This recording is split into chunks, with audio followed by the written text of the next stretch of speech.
Initializing Ethereum protocol. Establishing link to Cloud Citadel.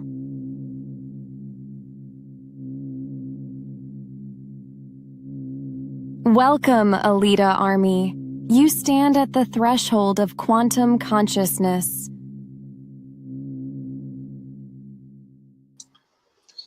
Okay, hey, Alita Army. Welcome to the Alita Livestream of August the 14th, 2026. Ghost in the System, an Alita Battle Angel Story, chapters 26 and 27, where we discuss all things to do with the movie Alita Battle Angel, the source manga Gundam, and the greatly desired sequels. I am your host, Creek Indian from Denver, Colorado, and with me is Lee, and he is from Fountain, Colorado. Hey, how's it going? Real good. And from down under, down there in New South Wales near Sydney, is Max Tack, or as we know him, Max Jelly.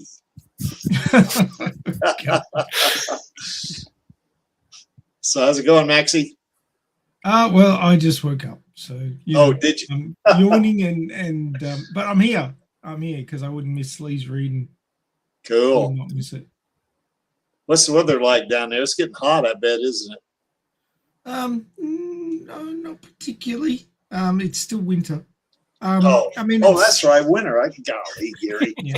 God, I keep forgetting you guys are not only in the future, but in the other side of the world. So I say winter, but it's 19 degrees in the middle of the day, but it's 4 degrees at night. So. Okay. And looks like we got Dark Star Shadow out there.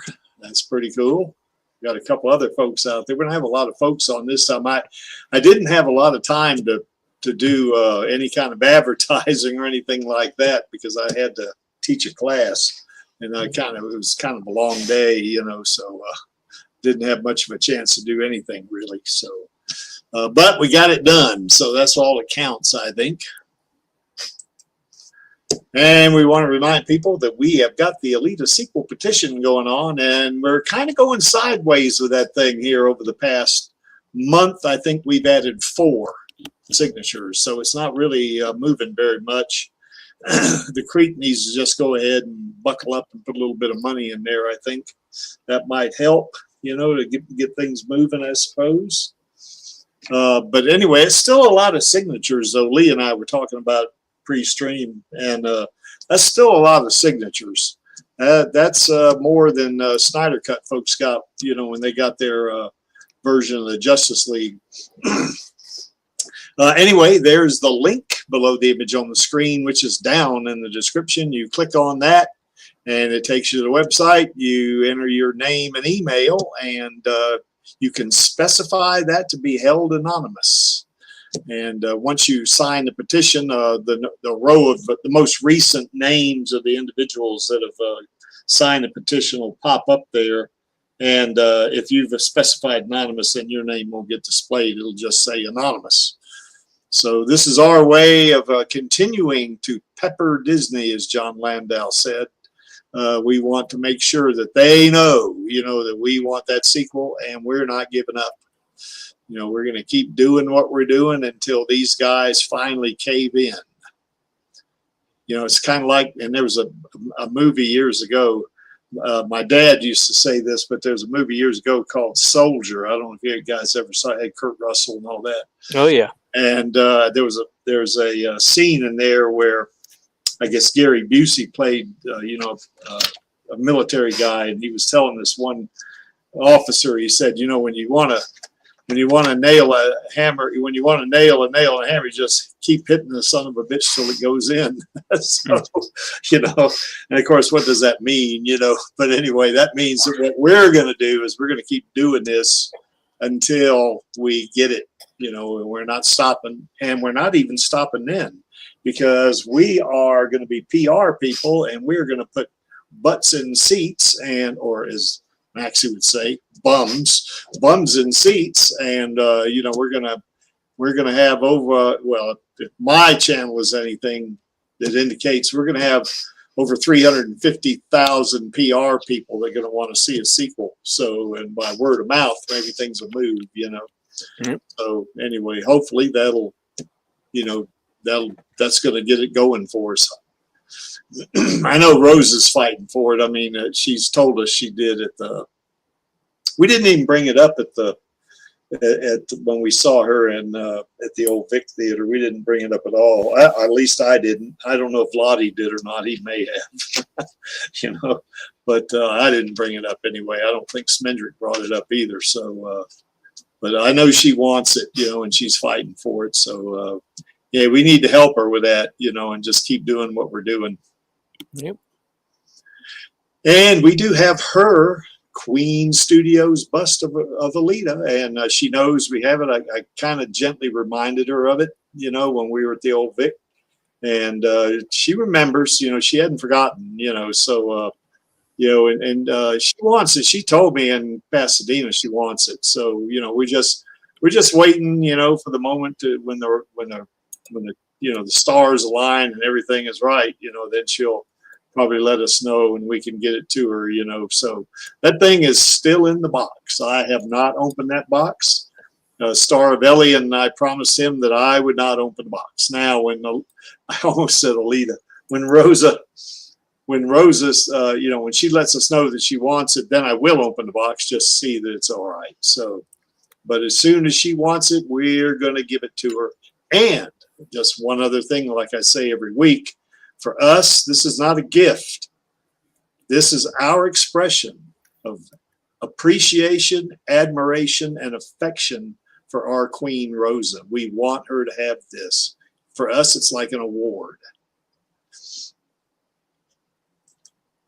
And we got the Alita Gaming Network going. And I wasn't able to check it much this week because of, you know, work and stuff. But, you know, last time I checked last week, it was like 57 people in there. So it's not very large because we're not really pushing it. The only promotion the Gaming Network gets is on this stream or this channel and the Radio Chaos stream and the Elite Army channel. So that's the only, I guess, advertising this thing gets. But we have a lot of fun with this, folks. Even though it's small, I think a lot of folks still they still love it being small. It's real intimate, you know. And you know, if you do live streams, you know, you can promote your live stream on this. And I think you know, Chaos Nova, he does streams from time to time. He promotes his you know, he promotes his live streams when he does one. I know Maxie promotes his live, not his live stream. She's the Elite Army, you know, that live stream Radio Chaos. You know, he promotes that one. If you do fan fiction, like our guys Lee and Maxie here, and Dark Star Shadow, who's out in the chat, they got their fanfics out there in the fan fiction channel, and those are novels basically. But if you want to read shorts, we have those out there as well. I know Panini Freak's got a short out there, and Channel Does Not Exist has several shorts out there, and even yours truly, The Creek, has a short out there. So if you want to see or read, rather not see, but well, I guess in my case, you would see some visuals, you know, because that's for me, my short is a video. So, but if you want to see or read, you know, new content about Alita, even though it's not canon, you know, it's kind of cool because, you know, people are taking the time to write this. So, you know, we want to read new stuff about Alita. If you do artwork or videos, you got the user creations channel you can use, you know, and if your content's greater than 200 or 2,000 rather, I almost said 200,000, 2,000 characters, then you can use a link or something like this. I think Lee is on his is on fanfiction.net because he wouldn't be able to load his up there, and I don't think Maxie would either. I don't think Dark Star Shadow could either, so they got links in there, and that works just fine. We do have an off-topics channel, or an off-topic channel, and that one is if you want to post something that's not Alita related, then you can put that in the off-topic channel. Now, I do kind of watch that because I haven't watched it much this week, but I do kind of keep an eye on that because I don't want anything inappropriate or untoward in there because, you know, we want to keep this fun for the Alita Army. You know, we don't want to have anything nasty or anything like that. But the one time I did delete something, it was promo for cryptocurrency, and I deleted the hell out of that. So personally, I don't invest in cryptocurrency. But you know, if you do, that's fine. But go somewhere else to do it. You're not going to see that here on the Alita Gaming Network. We got 3 voice channels, and if you're familiar with Zoom or say Google Meet, say Microsoft Teams, one of those, it's kind of like that, or it's very much like that. And you can get in there and talk to other people on the network. Those 3 channels, they are not streamed and they are not accessible by the internet at large, nor are they accessible by everybody on Discord. Only the members of the Alita Gaming Network can get into those voice channels and have access to them. And, you know, we do have watch party channels. You know, I know I've done some watch parties on there. We've watched Alita Battle Angel like 3 or 4 times. We've watched Rose's Star Trek short 3 or 4 times. We watched Good Crazy 3 or 4 times. And Chips and Chariot. We've watched that, you know, I think we didn't watch those 3 or 4 times. And Rollerball, we watched that, and Ghost in the Shell. Both the live action anime and the live action, not live action anime, Gary, come on. Live action with Scarlett Johansson. Boy, I'm getting tongue tied. And the anime. So, you know, episode of the anime. So that was a lot of fun. I know Maxie and Lee they watched, you know, a Murderbot, you know, and I watched it with them. We had fun doing that. That's a good series. Enjoyed that a lot. And if you want to do a watch party, you can. If you're a member of the network, you don't need my permission. You can just jump in there and do a watch party. You know, it's this gaming network is for the Alita Army. Now, you see that link below the Chibi Alita mascot right there. That link's down in the description. You click on it, and it takes you to Discord. And if you got a Discord account, then you will get the invite right away. If you don't have a Discord account, then what it will do is it will prompt you to join Discord, and you can join for free. You don't have to pay, you know, for the premium service or anything like that. And the free service is pretty good. I mean, it's I know I have the free service, and I can do system administration on this network. So it's not, I mean, it's not a bad thing. So anyway, join us. We have a lot of fun on this network, and, you know, and I think you'll have fun too. All right. Now we come to this. Now, here's the thing about this. Lee reminded me pre-stream that chapter 26 only has 3 pages in it. So, you know, if we did just chapter 26, this would be a really short stream.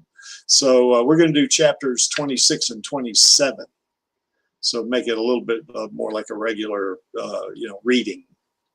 Ooh. Yeah. All right, yeah, Lee. it's only like 3 pages. So. Yeah. Okay, so let's see. Okay, yeah, here we go. All right. Chapter 26. Nova. Oh, Lee, did you want to do a little bit of a follow up to this? Oh, a recap of the previous one? Recap rather. Yeah. 25. If not, that's okay. Look here real quick. I keep forgetting about that. That's all right. Well, we got an Angeli. You know, he's from Bris Vegas. You know, down there in Queensland. I was like, because I was reading volumes 10 and 11. Yeah. We got 2 Colorados and 2 Australians. Previous chapter, This Brave New World, chapter 25. Jason was out on an errand when he ran into a biker gang terrorizing a market street and helped some individuals make their way to Ito's clinic for some medical attention that they needed. And afterwards, went to a motorball game to show some support for his new friend Alita. While there, they realized that the opposing motorball team, the Caballeros, I can't remember their full name. Caballeros is short for what their full name is, but they were showing signs of being highly, what's the word? Overtuned for Second League, basically, using technology that seemed to be a bit beyond what would normally be available to individuals within Second League. But Alita managed to come through at the end as the last warrior standing on the track. And afterwards, they met in the locker room where Alita, after having overloaded her power system to make the win, Ito was having trouble with her, with re-embodying her into a berserker body. So while Ito was trying to find some parts to get her back into her normal body, Jason was left to keep an eye on her in her maintenance stall in the locker room, where the two of them had a little bit of a heart-to-heart. And I think that about sums it up, unless I'm missing something, which is entirely possible.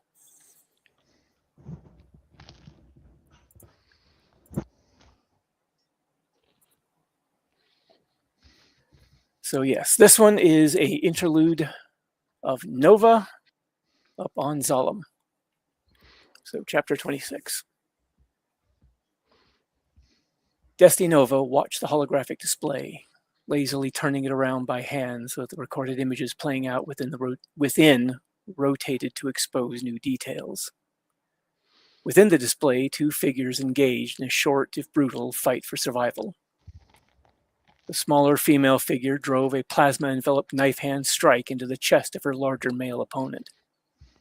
A replay of the swift retribution that Alita had visited upon Fenrir after he'd invaded her home and attacked her family.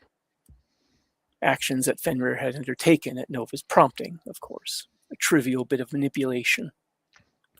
Nova only had to appeal to Fenrir's bitterness at being cheated of what he believed he rightly deserved and stroke his wounded ego, be a sympathetic ear to the humiliations the boorish player had suffered at Alita's hands. The display before Nova was a false color representation of what happened after Alita had finally caught up to her quarry, put together from sensor data collected about a month ago by a cluster of sensors on the underside of Zalem that had been keeping an eye on Fenrir, awaiting the inevitable confrontation. After a quick trip through a data analysis system, this had been the result. Sound had been added through local surveillance pickups. It wasn't what Nova would have preferred, that would have been living color, a front row seat, up close and personal. Being able to watch in real time as the life faded from the eyes of at least one of the participants. But this was the best he had. Nova rewound the image again and watched the swift violence of action, the power and accuracy of Alita's killing blow. He watched the telemetry from tiny but powerful monitoring devices that had been secretly placed within Fenrir's body tell the story of how his cybercore had been breached, how his life support system ravaged, and how the life began fading from the human flesh encased inside that machine frame. She was an artist, fully engaged in her craft, brief as his battle was. Alita would have had a harder fight if she'd stayed inside her motorball body, as Nova had predicted she would. It certainly would have been a longer fight and far more entertaining. But somehow she overcame the pain of the loss associated with the berserker body, and had the exile Ito place her core back into the body it was meant to be paired with. Once again, she proved far more unpredictable than he'd anticipated. That one fact, that one question still nagged at him. What prompted her to switch back? All of her other actions were easy enough to decipher, but this one decision remained something of a mystery. And when it came to dealing with Alita, mysteries were not something Nova could tolerate. So he continued to pick away at this particular puzzle. The only thing you'll be doing, says the recorded sensor image of Alita, voice thick with barely restrained rage, is donating the parts to fix the man you tried to kill. Nova freezes the playback as something clicks in his mind. The man Fenrir tried to kill. Alita had been enraged at the attack on her home, at Gerhard being hurt. He knew she would go after Fenrir for that, but he had expected the main motivation would have been the severe wounding or even death of the nurse Gerhard. Nova had actually dismissed Jason DeShane out of hand. A crippled man missing all but a single limb, a lowly farmhand born in some insignificant mining settlement. What in all the universe could such a person manage against a combat-trained TR cyborg like Fenrir? At best, Nova had expected the cripple would cower under his bed while Gerhard was beaten, raped, or murdered. To Nova's surprise, an entirely different outcome had come to pass. Even with the exile Ito managing to place countermeasures against just about all of Zolom's snooping on that little clinic, it had been easy enough to detect that Fenrir's invasion had gone badly. The explosion, for one thing, had been loud enough that audio pickups down the street had detected it. Fenrir hadn't been exaggerating about the ambush and how he'd been forced to retreat before the damage resulted in more severe systems failures. Afterwards, Alita had indeed been motivated to avenge the attack on her home and the physical assault suffered by Gerhard, just as Nova had predicted. But it had been this Jason that Alita had referenced specifically when she made the killing blow. Even with this rather baffling soft spot she seems to have for the weak, Nova had been surprised at that. It would seem that this Jason's unexpected act of self-sacrifice had cemented him into her little family.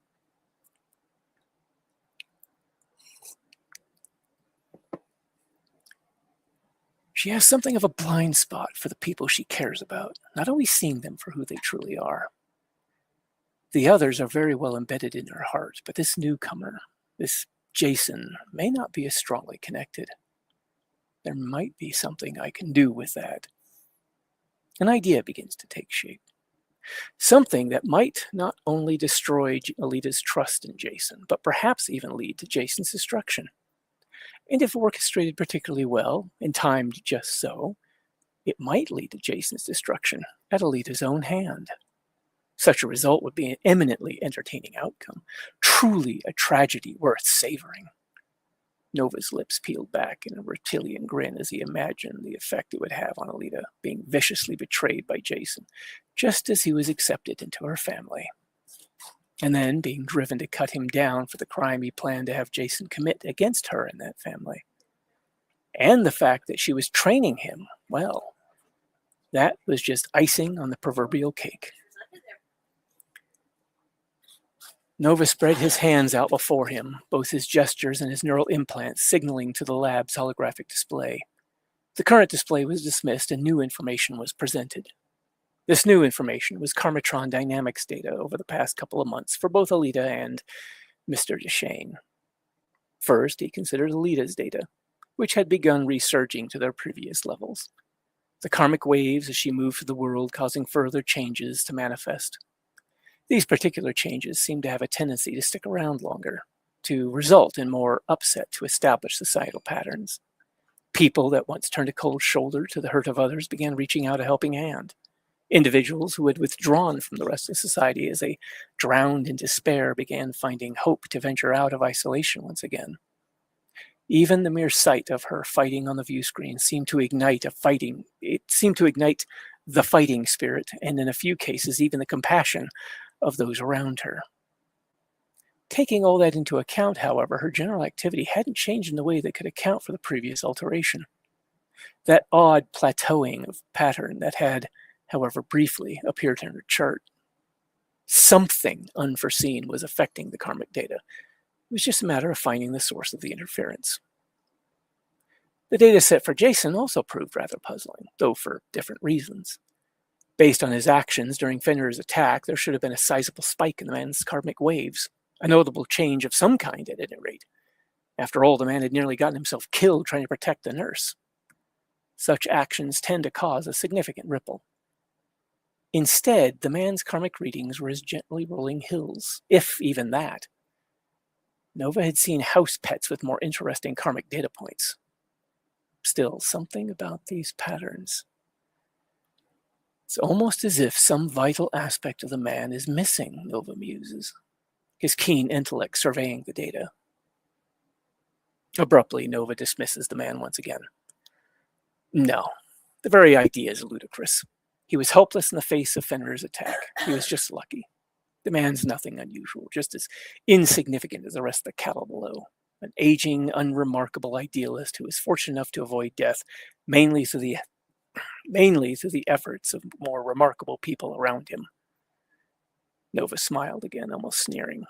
Of course, like any idealistic fool, eventually such luck runs out. Though he'd still found no indication of what kind of neural condition could have kept Mr. Deshane from using cybernetics, the man was now up and walking around. So the answer to that question had lost much of its relevance.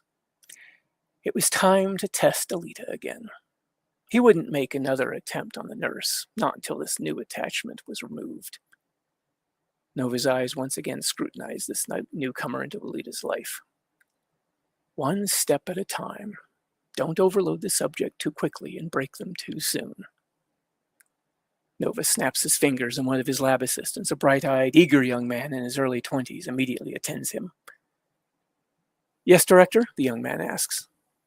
Nova doesn't take his eyes off the holo display. Prepare a Type 2 telepresence system for transport to the surface. Then have Mr. Eisenberg arrange its delivery.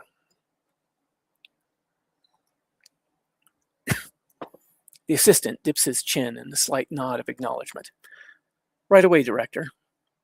He quickly glances over the datapad in hand. Subject 99A has completed the first game against the Caballeros, sir. Nova gives a subtle nod, and the assistant sends the data to the director's holo display.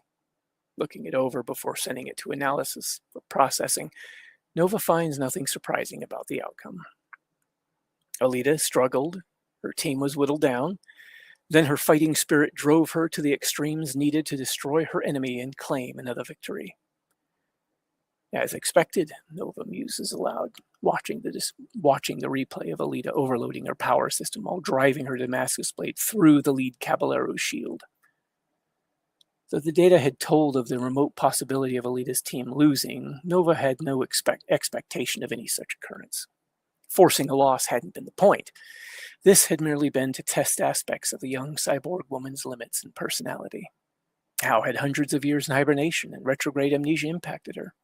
What sort of changes might there have been? As it was, aspects of her personality seemed to have undergone rather startling alterations, a sort of reset. Without looking at the young man, Nova orders, "Send the data and see to the delivery." The young man gives a curt nod, turns shallow bow, and hurries off to carry out his orders. Getting the telepresence system installed into this subject should be a trivial matter once it was delivered to Nova's agents on the ground. Mr. Deshane, like any other worm in Iron City who has suffered that carefully crafted laboratory's indignities, would undoubtedly jump at the chance for some augmentations that the good Dr. Ito wouldn't be able to provide.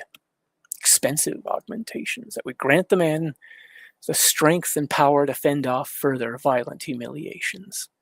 Of course, the price would be Jason's freedom, and perhaps more if Nova's plan provoked Alita in the way he hoped it might.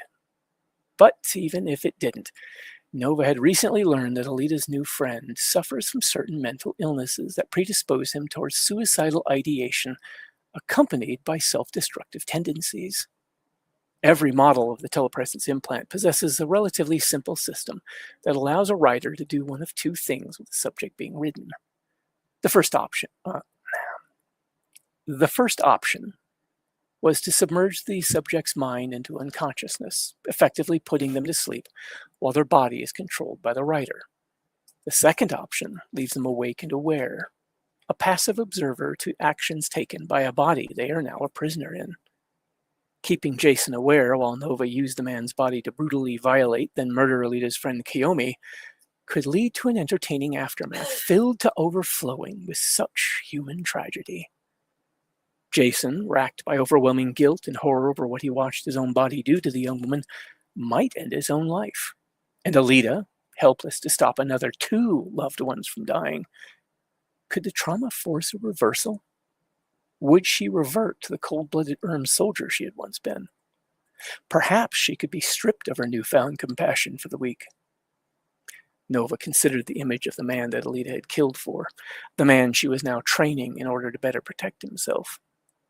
He looked forward to Alita's reaction when she discovered that this same man whom she and Ito had welcomed into their home would soon brutalize and murder another of her close friends. How precisely would that betrayal affect her? Would she even listen to Jason's protestations of innocence? Zapan's setting up of Hugo could make her hesitant, inclined to believe the same thing was happening to Jason, but it would be a trivial matter to ensure the proper trail of evidence is left behind. After all, in a sense, it would be Jason committing the crime. Nova sighs softly as he considers his little plaything. Oh, the anguish that would be heaped upon her when she learned of Kiyomi's death at the hands of someone she'd come to trust so much. How she would howl in despair and rage at Jason's betrayal. He was very much looking forward to the coming weeks as everything was put into place. Although a lesser game, Mr. Deshane was in a rather unique position, and Nova didn't want to waste this opportunity to not only plunge the knife into Alita's still-wounded heart, but to ruthlessly twist it, to deeply scar her yet again. Everything had to be perfect. End chapter.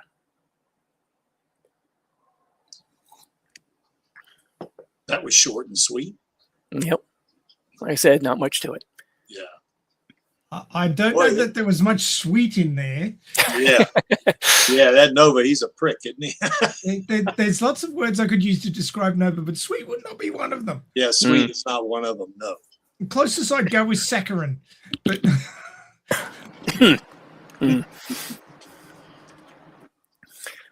All right, so I guess I move right on to 27. Just before you do, Mr. Smarty Pants up there in the Flying City has got something slightly out of place. He doesn't quite have. He doesn't have quite the whole picture. He's working on an incomplete set of data. Yes. Which is hugely amusing because suck it, Nova. I just thought I'd add that. Okay. All righty. So on to chapter 27. The front line is everywhere. The sky is lit by the fiery orange glow of the setting sun reflected off the underside of Zalem above, as Ito and I walk back to the clinic with our haul. We've just finished spending a couple of hours after closing time combing the scrap heap for salvage that Ito can use for his patients. Each of us carries a large satchel full of parts that look to be in good enough shape that Ito can make use of with a bit of fixing up. Alita had commented once, the first time he and I had gone off to scavenge in the heap, that the two of us could almost pass for brothers. Each of us in our jackets with a broad brim hat and wire rim glasses. It was hard not to see what she meant. Have to admit, it's a nice change, he says, as we make our way through the crowds. I used to try and convince Gerhard to come out with me on occasion, but after a long day, she is understandably exhausted. One corner of his mouth turns down in an oddly chagrined look as he adds, that, and I think she finds the idea of digging through Zalem's garbage depressing. I let out an understanding grunt and nod, my thoughts wandering a bit. After that first match between Alita's team and those caballeros, I began trying to help Ito pull in more salvage from his trips out to the scrap heap. At first, it was intense anticipation of the next 2 games of that matchup, as the team tried to rebuild the parts they'd need during pit stops. However, it quickly turned out the caballeros were in just as bad a shape, and whatever benefactor provided them with those upgrades they were using had left them high and dry. Even that hive mind command control communication system, or whatever it was, they were using was apparently yanked, as their coordination on the track suffered in the subsequent 2 games. From where I stand, it seems that relying on those advanced technologies had made them complacent. and there had been no attempt to develop the contacts and resources to provide quick access to sufficient replacement parts. And so, the Caballeros team turned out to be subpar players boosted up by their advanced toys. But even after the 3-game matchup was over, I continued helping Ida with trips to Scrap Heap to get salvage in the hopes of helping Alita and her team recover more quickly before the next matchup. Not an easy thing for me, in light of how worn out I often was after work and my own self-defense training, in which Alita was a demanding but not unfair instructor. It eluded me. It still eludes me. How Ito could have the energy for this and everything else he tackled. Still, every part I helped Ito get from the scrap heap was another part that might potentially go towards a critical replacement for the team during a heated game. Heading back to the clinic, our path leads us back into what is, for me, finally becoming familiar territory. The closest thing to a real home that I've had since coming to this world, even more so than the Sheffield's farm. We walk on in companionable silence through the throngs of foot traffic as music wafts through the air from street performers of varying degrees of talent, though I find that all of them are generally pleasant to listen to. Reaching the clinic, we head in and are greeted by Gerhard, who stayed a bit later to help with some extra paperwork. As we put our jackets and hats up, I decided to try and be a little more helpful. Setting my satchel of parts on a counter, I turn to Ito. I could get started on cleaning up both of these if you like. I gesture with a nod that includes his satchel as well.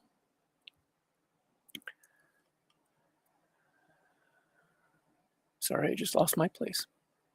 I gesture with a nod that includes his satchel as well. Really? He says, sounding pleasantly surprised. Shrug of my shoulders. Sure. Might give you a chance to work on that inbox that's been piling up. He nods. There is that load of samples I brought back from the shipwreck that really need looking at. Referring to the variety of parts from the stasis system that Alita's berserker body had been found in.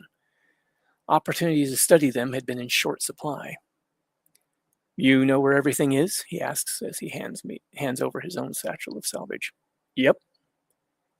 Taking possession of the salvage, I begin laying the parts out neatly on a workbench as Ito heads off down into the basement to attend to more experiments involving highly advanced Martian tech that none of us really understand all that well. At the very least, none of that stuff seems particularly volatile.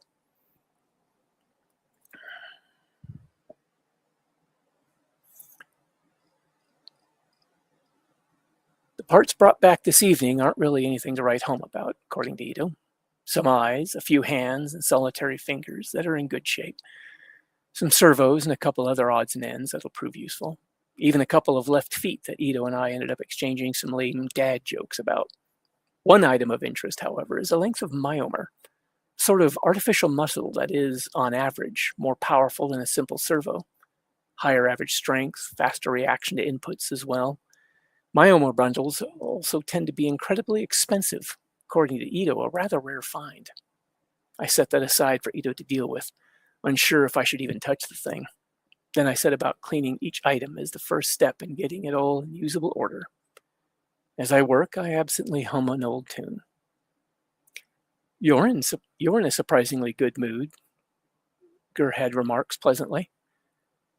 Putting away the patient records and whatever else she's presumably now finished with, she gets to her feet and strolls over to stand on the opposite side of the table and gaze upon the bounty that the mighty scrap heap has bestowed upon us this evening. Poking at the myomer bundle, she eyes it critically.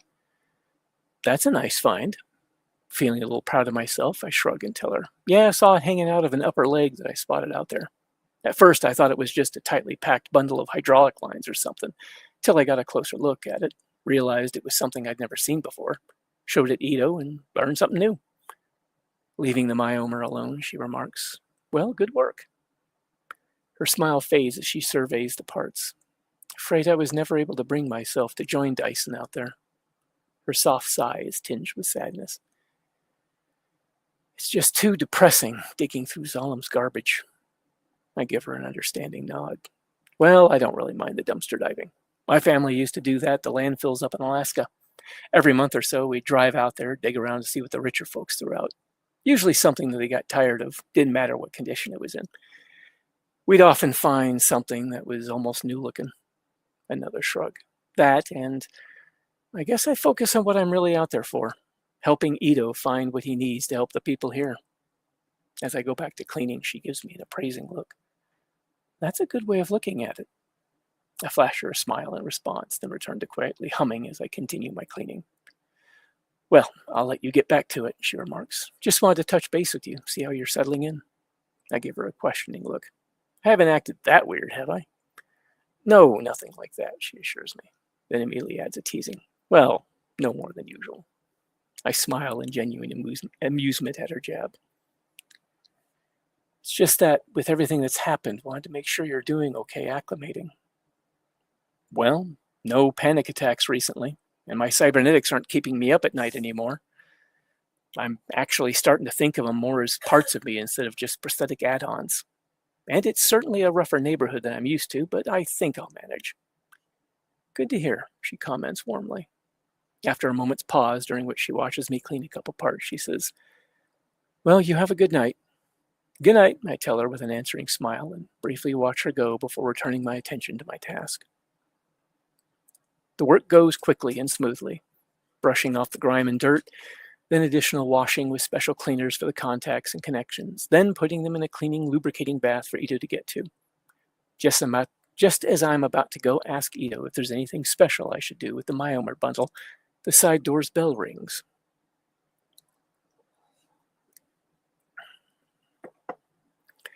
Stepping over to glance at a small display, I check the image from a tiny camera over the door. The image reveals Kiyomi standing outside, her face raised to the camera, waving hello. Quickly making my way over to the door, I unlock it and let her in. Hey there, I greet her. What brings you to these parts? I immediately back out of the way to allow her inside. Kiyomi smiles brightly. Hi. She makes her way past me, then stops and turns. As it turns out, parts are what brings me here. Closing the door, I turn to her and remark, All right, I'll let Ito know. Actually, it's your help I need, she interrupts. Oh? What do you need me for? I just need some heavy lifting done, and knowing how busy Ito is, you're probably the only person available I could ask. She shrugs. The guy I usually work with, Ty, is out sick right now. I see. And let me guess, Alita's off tracking down another bounty. Yep. Her hunter-warrior license is Alita's primary source of additional funds to keep the team supplied, as well as help her adopted father with this clinic. Not unusual for motorball players to go into bounty hunting. Seems the skills for motorball translate relatively well for hunting the kinds of dangerous criminals lurking about Iron City. Although I think Alita also does it for the thrill of the fight. In the time I've gotten to know her, I've learned she seems to have a certain fondness for conflict. Well, okay then. Give me a sec to let Ito know. I head off to the basement with Kiyomi in tow. We get to the bottom of the stairs to find Ito sitting at a work table reading a datapad and scribbling in a notebook. On the table are an array of small devices neatly laid out. Each of the dozen or so devices is about the size of one of those cheap plastic Bic lighters, roughly lozenge shape with a black metal overlay and a core of what looks like a pale gold material. Parts recovered from the stasis cage of the Erm warship while I'd been recovering from Fenrir's attack. Since the first time I laid eyes on them, something about them has always struck me as odd, like there's something half hidden moving beneath that pale gold surface, forming intricate shifting patterns. I mentioned it the first time I saw it, but no one else seems to notice anything unusual about the objects. I keep thinking maybe I'm seeing things, but it persists every time I look at them.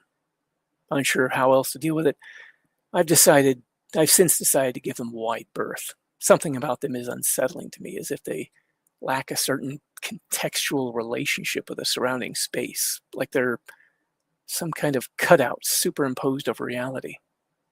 Currently, one of those objects is mounted in an alligator-type clip at the end of a 16-centimeter tall stand, with another similar stand holding a quarter-sized electromagnet a few centimeters from it. A third stand holds a set of probes between the other two items, with wires connecting the probes to one of Ito's many measuring devices. Dyson, I call out. When Ito looks up from whatever he's studying, he gives a welcoming smile as he greets Kiyomi. Ah, good evening. What brings you here? Kiyomi shrugs offhandedly. Just need to borrow Jason for a bit. I need the muscle to move some salvage I bought. I think it's something you and Alita could use. Ito's eyebrows raise questioningly. Oh? Kiyomi glances up at me as she answers. Yeah, it's an old motorball body. The seller was one of Alita's former opponents. He wasn't able to get the money together to get it back in shape, so he's cutting his losses. Sounding a tad sympathetic, she adds. Guessing he's going back to factory work. Ito nods, his expression sliding towards sympathetic as well, as he grunts. He might have been able to make a real go of it if things had worked out differently. Which I take to mean if he hadn't had to go up against Alita. Shifting his attention towards me, he asks, the parts? Casual gesture towards the upstairs. All clean and soaking. They'll be ready for you in about an hour, except for that myomer. Wasn't sure if it needed special treatment, so I didn't want to mess with it.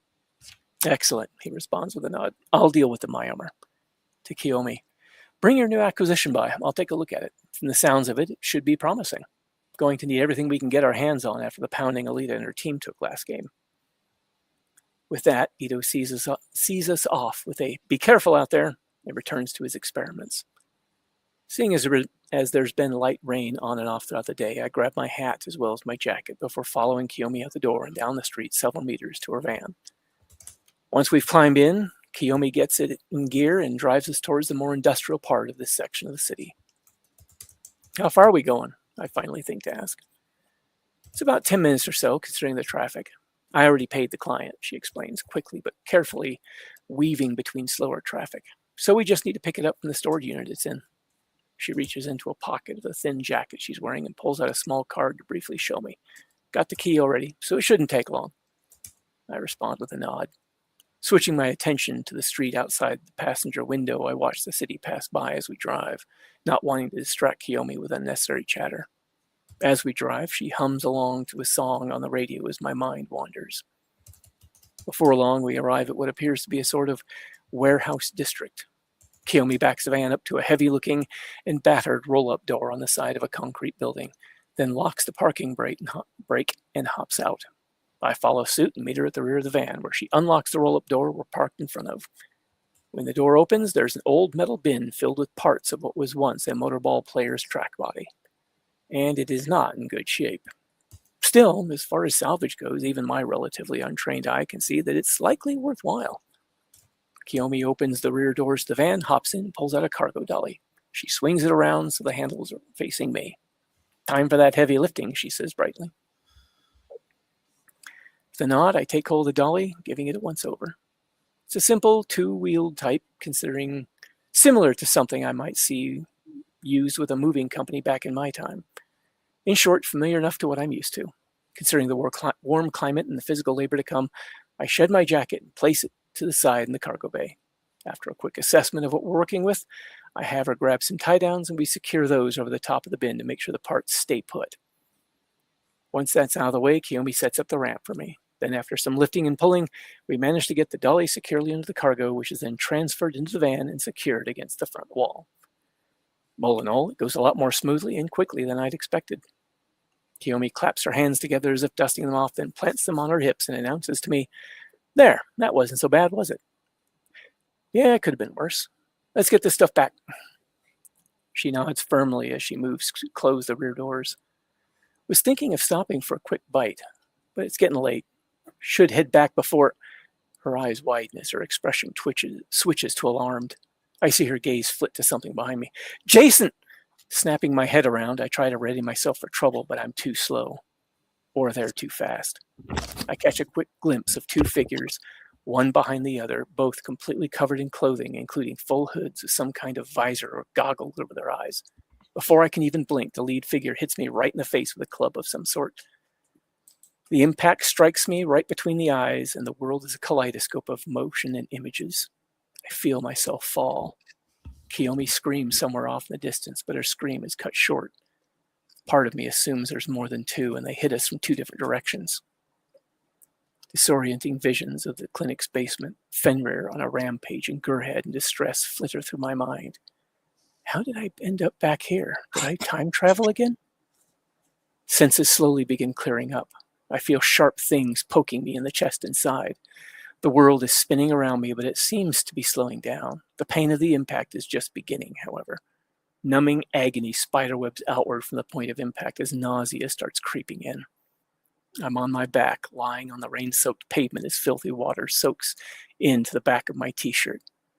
My vision is skyward, filled with that infernal floating city. By the partly blurred vision, I've lost my glasses. Again. A figure standing right over me takes another jab at me with one of those taser sticks real hard in the sternum.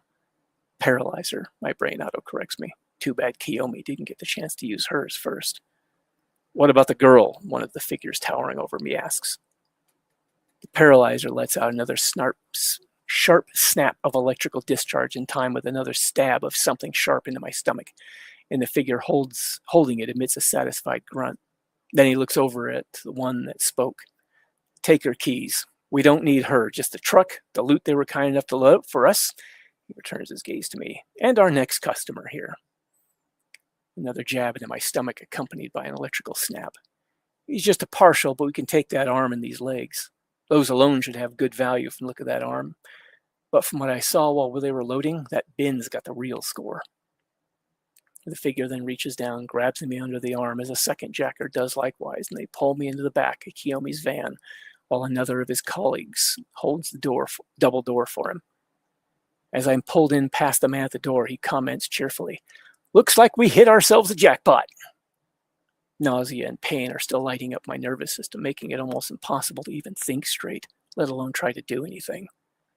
Still, I manage to move my arm and croak out something unintelligible. Leader jabs me in the chest again with his paralyzer. "Don't move," he orders me. A weak voice I recognize as Kiyomi demands, "Stop! You don't..." She lets out a brief agonized grunt as I hear the sound of that jacker hitting her with their paralyzer. As I hear the sound of another jacker hitting her with their paralyzer. She's silent after that.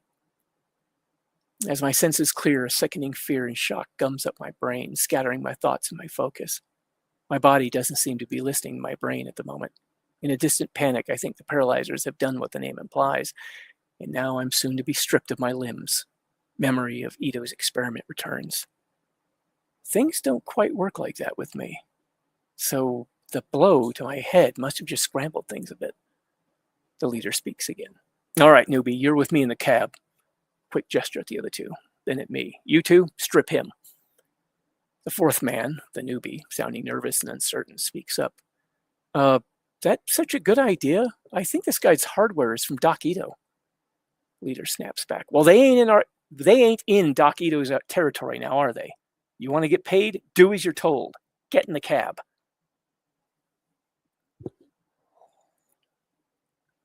A flurry of motion as the lead jacker hops out and the jacker switch places in the cargo bay with me. Then the doors are slammed shut. For a brief moment, there's darkness. Then the jacker on my left is holding up an omnidirectional light, small but powerful as it fully illuminates the interior. He slaps it onto the wall of the cargo bay where it sticks, presumably via magnet. He produces a handheld circular saw from under his clothing as I hear the van's engine hum to life. I lie there trying to gather myself, my brain still trying to figure out if this is actually happening. The moment the van lurches into motion, an almost overwhelming terror rises up within, as my mind is filled with the nightmare of feeling my body being torn apart while I lie helpless. At least they're leaving Kiyomi alone, which doesn't mean she's safe by any stretch. They left her there unconscious. If someone comes along, sees her, and gets ideas... The jacker with a power saw says to the other one on my right, "Give him another jab just to be sure," to which the other jacker stabs me in the chest with his paralyzer and leaves it there a good couple of seconds as it snaps and crackles like an electric whip. There's no sting of the sharp prongs to my clothing this time, as, by chance, the paralyzer hits Alondra's necklace and I feel it press painfully into my chest. That sensation of her necklace pressing into me, it's as if something snaps loose. Like a lightning bolt, rage flashes through my head. "You left her there," rages a voice in my head. "Abandon her to die alone in the dark." The nausea vanishes, burned away by icy rage. "All right," the jacker with the power saw mutters loudly as he leans over me. "Let's get these parts off you." Moving without thought, I reach up with my left hand and grab power saw by the side of the head, much to his surprise, but from the squawk he makes. Forcing it into the metal knee I bring up to strike the other side of his skull.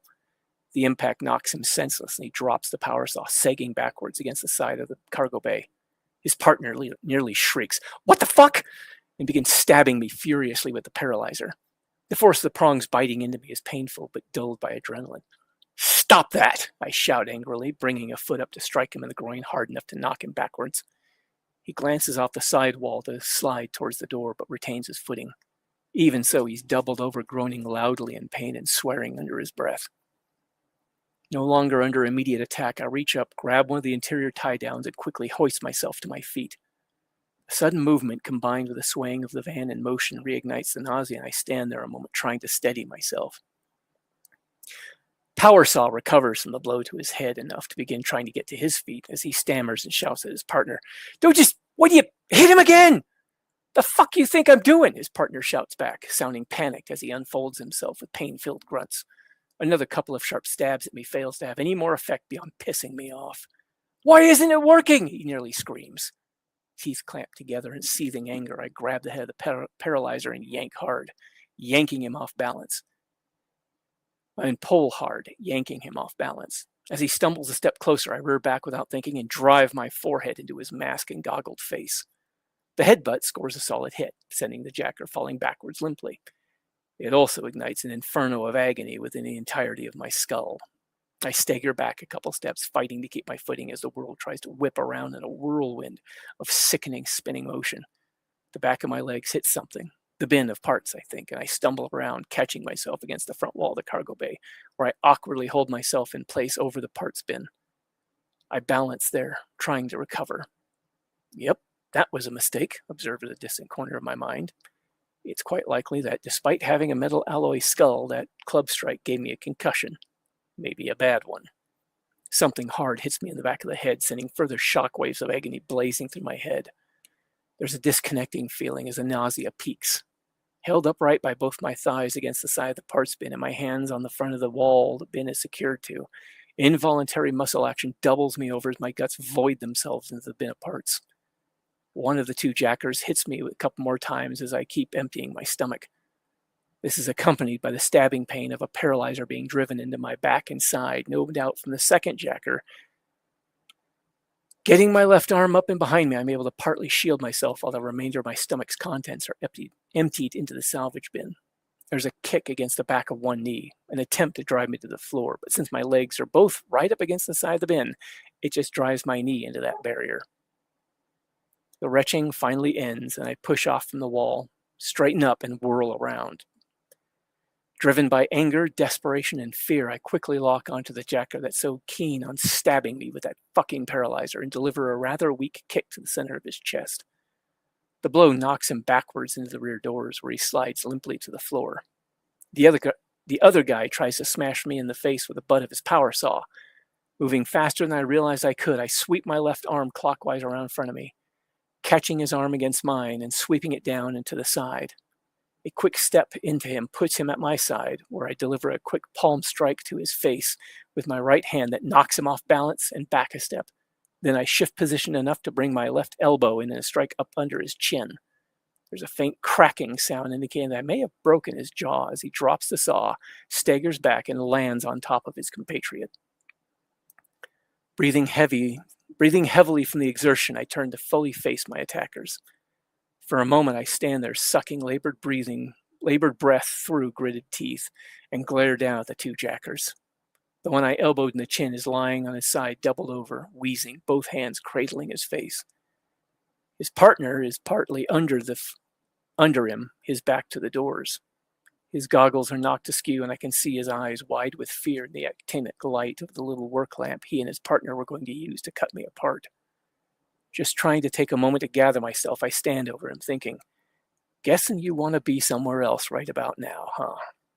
To my surprise, it's as if he agrees. He reaches up, hand frantically fumbling at the door he's leaning against, finds the latch and pulls it. The door opens and he falls backward out onto the pavement. Fortunately, we're not driving particularly fast, and there's currently no vehicles behind us on what appears to be a lightly traveled side street. He tumbles to a stop, gets up, and runs off down an alley. I catch a glimpse of a scattering of surprised pedestrians watching it all happen. Then the other jacker slowly starts to get to his feet, holding onto the edge of the still closed door for support. one hand outstretched in a warding gesture. "Hey, man," he gasps, voice slurred. "Look, this ain't nothing personal. It's just knowing what the next word is, rage grips me again. His business was very personal to me. Taking a step forward, I lash out with my left hand, with a left-handed, straight-arm punch to his chest. I scream at him, "Get the fuck out of my sight!"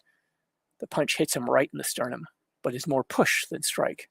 Its force further mitigated by my having to compensate for the swaying of the van over the poorly maintained road. Even so, it's enough to knock him out the door where he falls to the pavement and rolls to a stop. He's slower getting to his feet, but staggers off out of sight, one arm wrapped around his chest, his other hand cradling the side of his face. Wiping strands of drool and vomit from my mouth and chin with the back of my right hand, I sink to my knees as the adrenaline rush dies down. My head is spinning with more than just the effects of what must be a concussion. A shakiness begins setting in, along with a watery feeling in my muscles. Despite what's happened, there's still a part of me that thinks I should have been able to handle that better. But the fear, the anger, it was like they took over. "Really?" purrs a little voice in the back of my mind. "You're not going to start rationalizing and making excuses now, are you?" "Christian," that little voice sneers. "All that talk about hating what violence has done to your world, of being a man of peace, but when the shit hits the fan, you're all too willing to ditch those inconvenient principles and jump into the same sewer everyone else is swimming in. Weak-willed, spineless coward."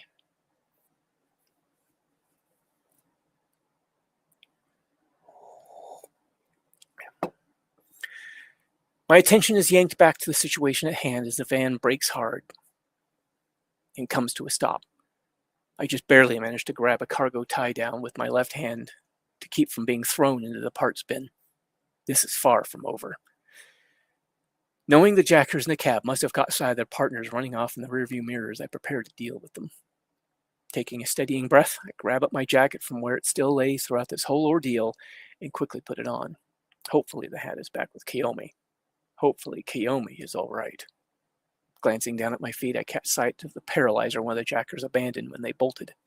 A rudimentary plan snaps into being. Leaning out, I quickly grab and close the rear doors, then snatch up the paralyzer and wait. I don't have to wait long. I recognize the voice of the lead jacker as he curses his compatriots. "The hell's wrong with those dumb fucks? They just had to strip a fucking partial and be done. I ain't losing this haul. Open it up."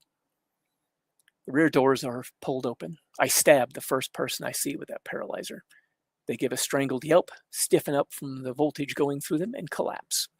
The remaining one, the leader, shouts a surprised curse. Pushing the other door open, I step out onto the back of the van. I step out of the back of the van onto the street, stabbing at him as I do.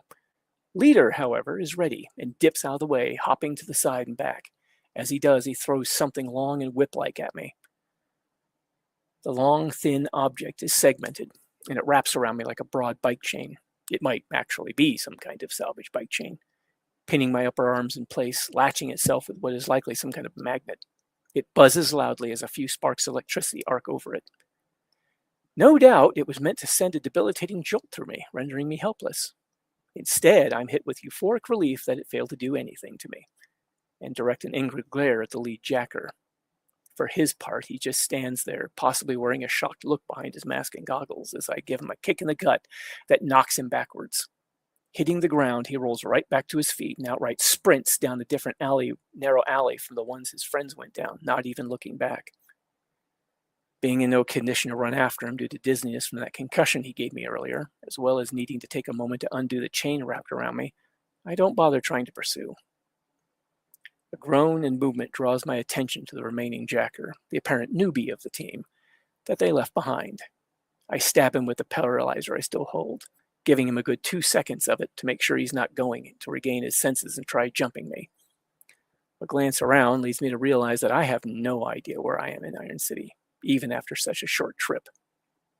Kiyomi had already driven to a part of the city that I am unfamiliar with, and now I'm even more lost. Glancing around at the scattering of thin crowds, I quickly dismiss the possibility of asking for directions. No one here is interested in getting involved in any way. Newbie starts slowly coming around again with a quiet groan. Before he can fully awaken, I switch the paralyzer to my right hand and grab him up with my cybernetic left. Come on, newbie, I mutter angrily. You're my new GPS.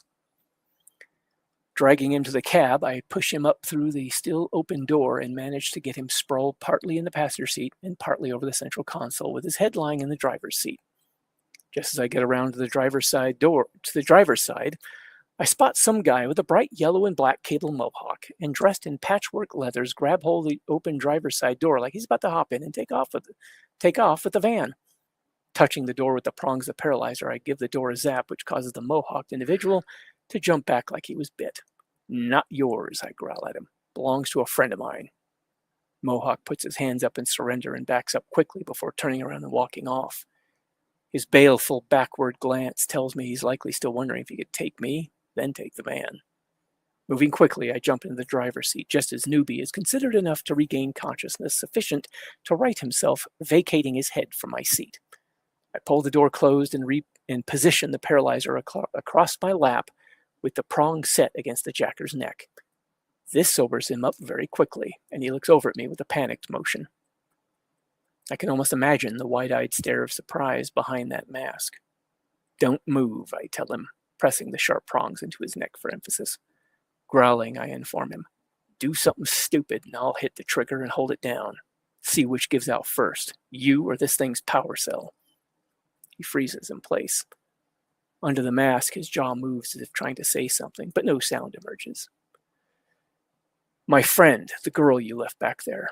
I need directions back to her. You get me back there and I don't light you up. Got it? Got it, the man agrees weakly. With little trouble, I manage to get the van moving. Then, with some direction from the jacker, we're on our way. As I drive, he looks me up and down before finally asking in a hesitant voice, How were you able to move? Keeping my eyes on him and the road, I reply flippantly, rubber underpants. With the adrenaline now wearing off, the flesh and blood parts of my body are starting to hurt. A lot. Weariness is setting in. It's worse than a training session with Alita. I feel like I've been stabbed with little nails all over. After a short drive at a much faster speed than what the jackers were doing, we make it back to the storage unit. I'm relieved to see Kiyomi is still close by, and I flash the van's headlights at her before coming to a stop and waving to her out the driver's window. She hurries over, and I'm glad to see that she's both all right and holding my hat, which she hands to me through the window, as well as my glasses, which, of course, are broken. Scratch another pair. Keep them for now, I tell her. A sharp gesture with my head to the passenger seat directs her attention to my prisoner and my need to keep hold of the paralyzer. Her expression darkens considerably. Held on to one, huh? Rather grimly, she comments. What do you think we should do with him? Maybe see if there's a bounty on him? I try to think of what we can do with him, but I'm at a loss. There are no police to hand him over to, and regardless of what his pals almost did to me, the idea of taking his head leaves me feeling sick. Holding up his hands in surrender, Newbie stammers. Look, I'm sorry about all this, okay? I've never done anything like this before, but I didn't have a choice, I swear. His voice is panicky and desperate. Didn't have a choice, you fucking punk? Kiyomi nearly shouts at him. You stole my van and my salvage and tried to strip my friend. And clubbing him in the face? You could have killed him. Still uncertain, I just sit and stare at him. This whole situation is starting to feel almost unreal. Please, I don't even know those guys. I just used to work with one of them at the factory, the man pleads. They told me they needed an extra man, and they knew I needed the money. His voice becomes more desperate as he speaks. They told me no one would get hurt. We just get the parts and split the creds. Take off that hood and mask, I command him. He hesitates before complying, even removing the goggles. He looks young, in his mid-20s, very obviously terrified.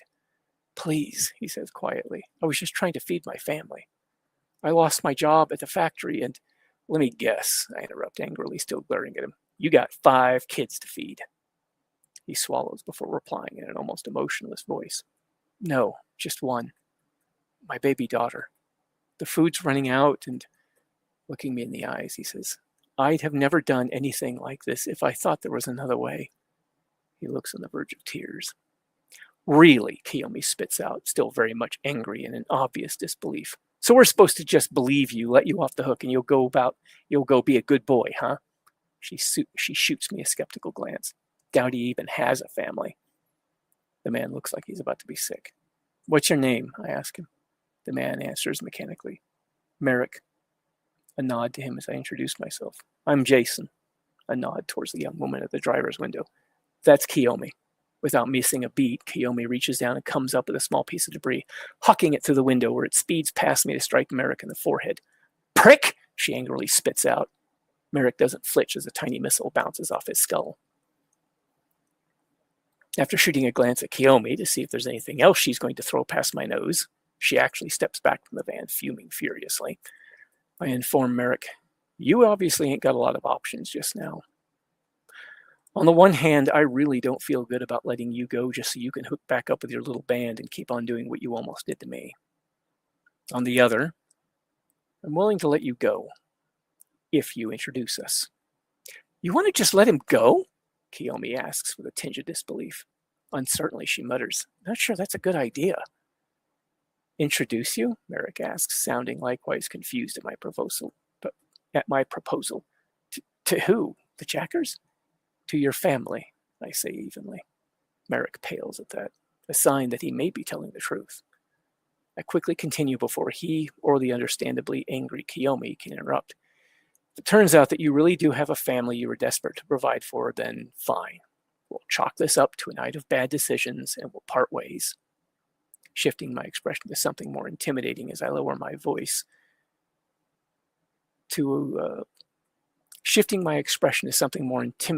I lower my voice to a growl. But if it turns out you're lying, that you have no family, then I will drag your sorry ass down to Ito's clinic where I will introduce you to the most dangerous bounty hunter in the city and let her decide what to do with you. I figure if the Jackers knew about Ito, then they know about Alita. I don't really have any intention of carrying through on my threat, but Merrick doesn't need to know that. Sure enough, Merrick visibly gulps and pales even further as he seems to pick up on who I'm referring to. Kiyomi pipes up. Actually, she's on her way here. Surprised, I glance over at her, but quickly shift my gaze back to cover Merrick. She is? Kiyomi baps me lightly on the shoulder with the back of one fist. Yeah, dummy. She shows me her little cell phone. What do you think I did as soon as I could move and saw that my van and you were gone? When I told her what happened, she called off her hunt. She sounded furious. Clearly enjoying Merrick's discomfort, she adds, she should be here any minute now. Shit. I'd like to avoid more violence if at all possible, and there is a fear that Alita will deal with Merrick in exactly the way I expect this situation will be dealt with in this city. I certainly don't want to see him die right in front of me. I could live the rest of my life without ever seeing Alita perform her hunter-warrior duties. Well, I say sharply to Merrick, almost making him jump.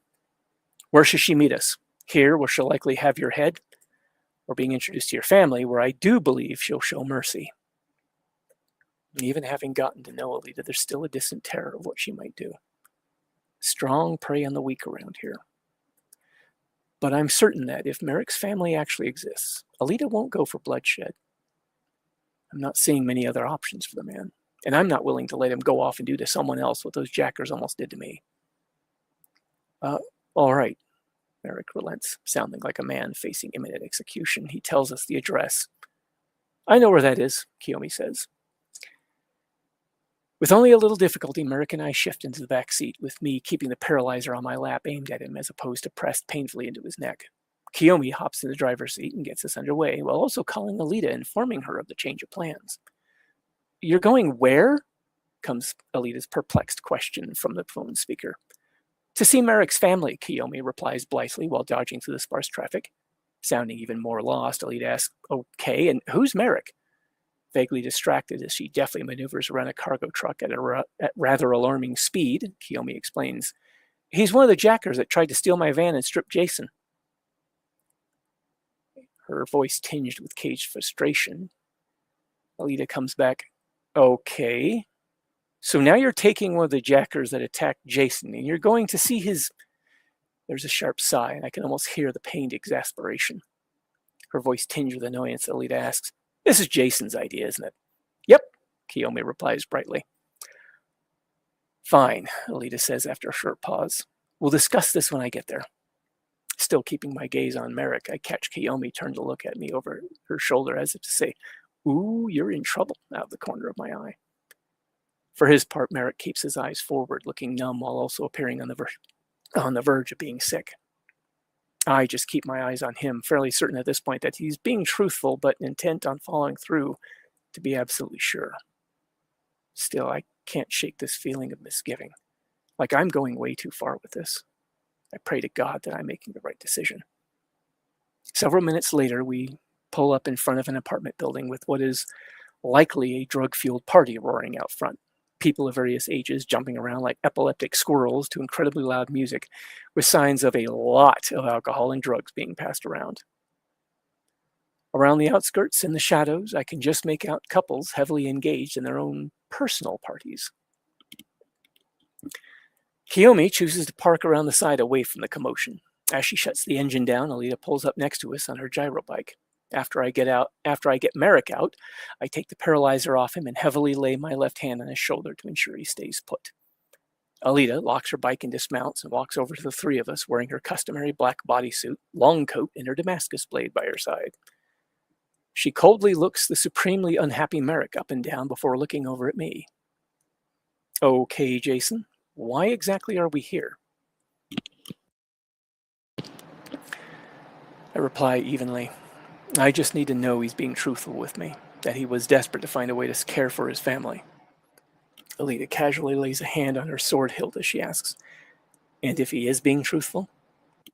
Trying to trust that she won't just explode into violence, trying to ignore the painful tightening in my chest, I answer, "Then I intend to go home, get on with my life, and trust that Merrick here will find a better way of providing for his family."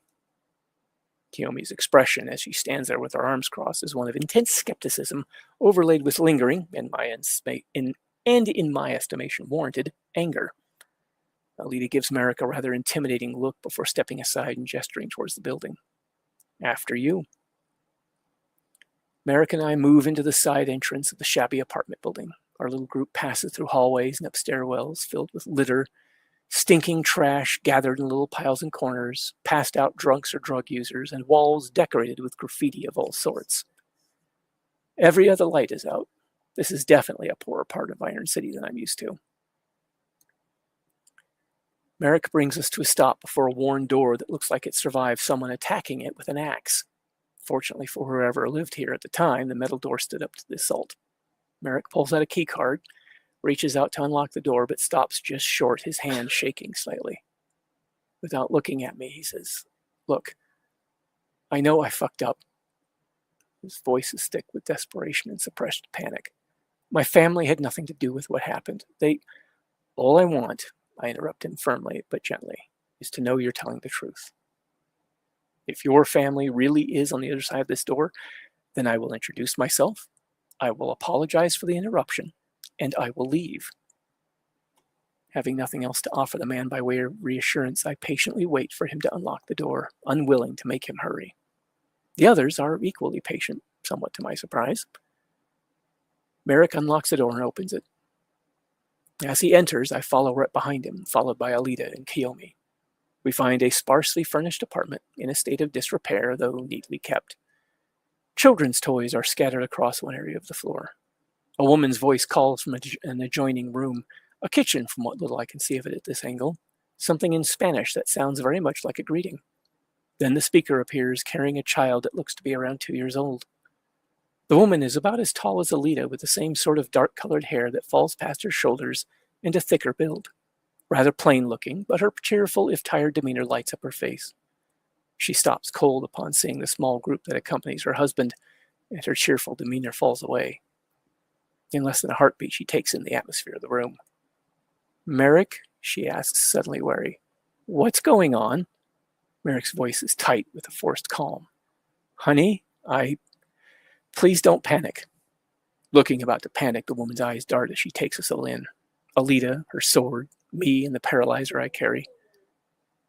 "What's going on?" she asks her husband, the faintest quaver in her voice. She clutches her child closer and turns as if preparing to put her body between us and the baby.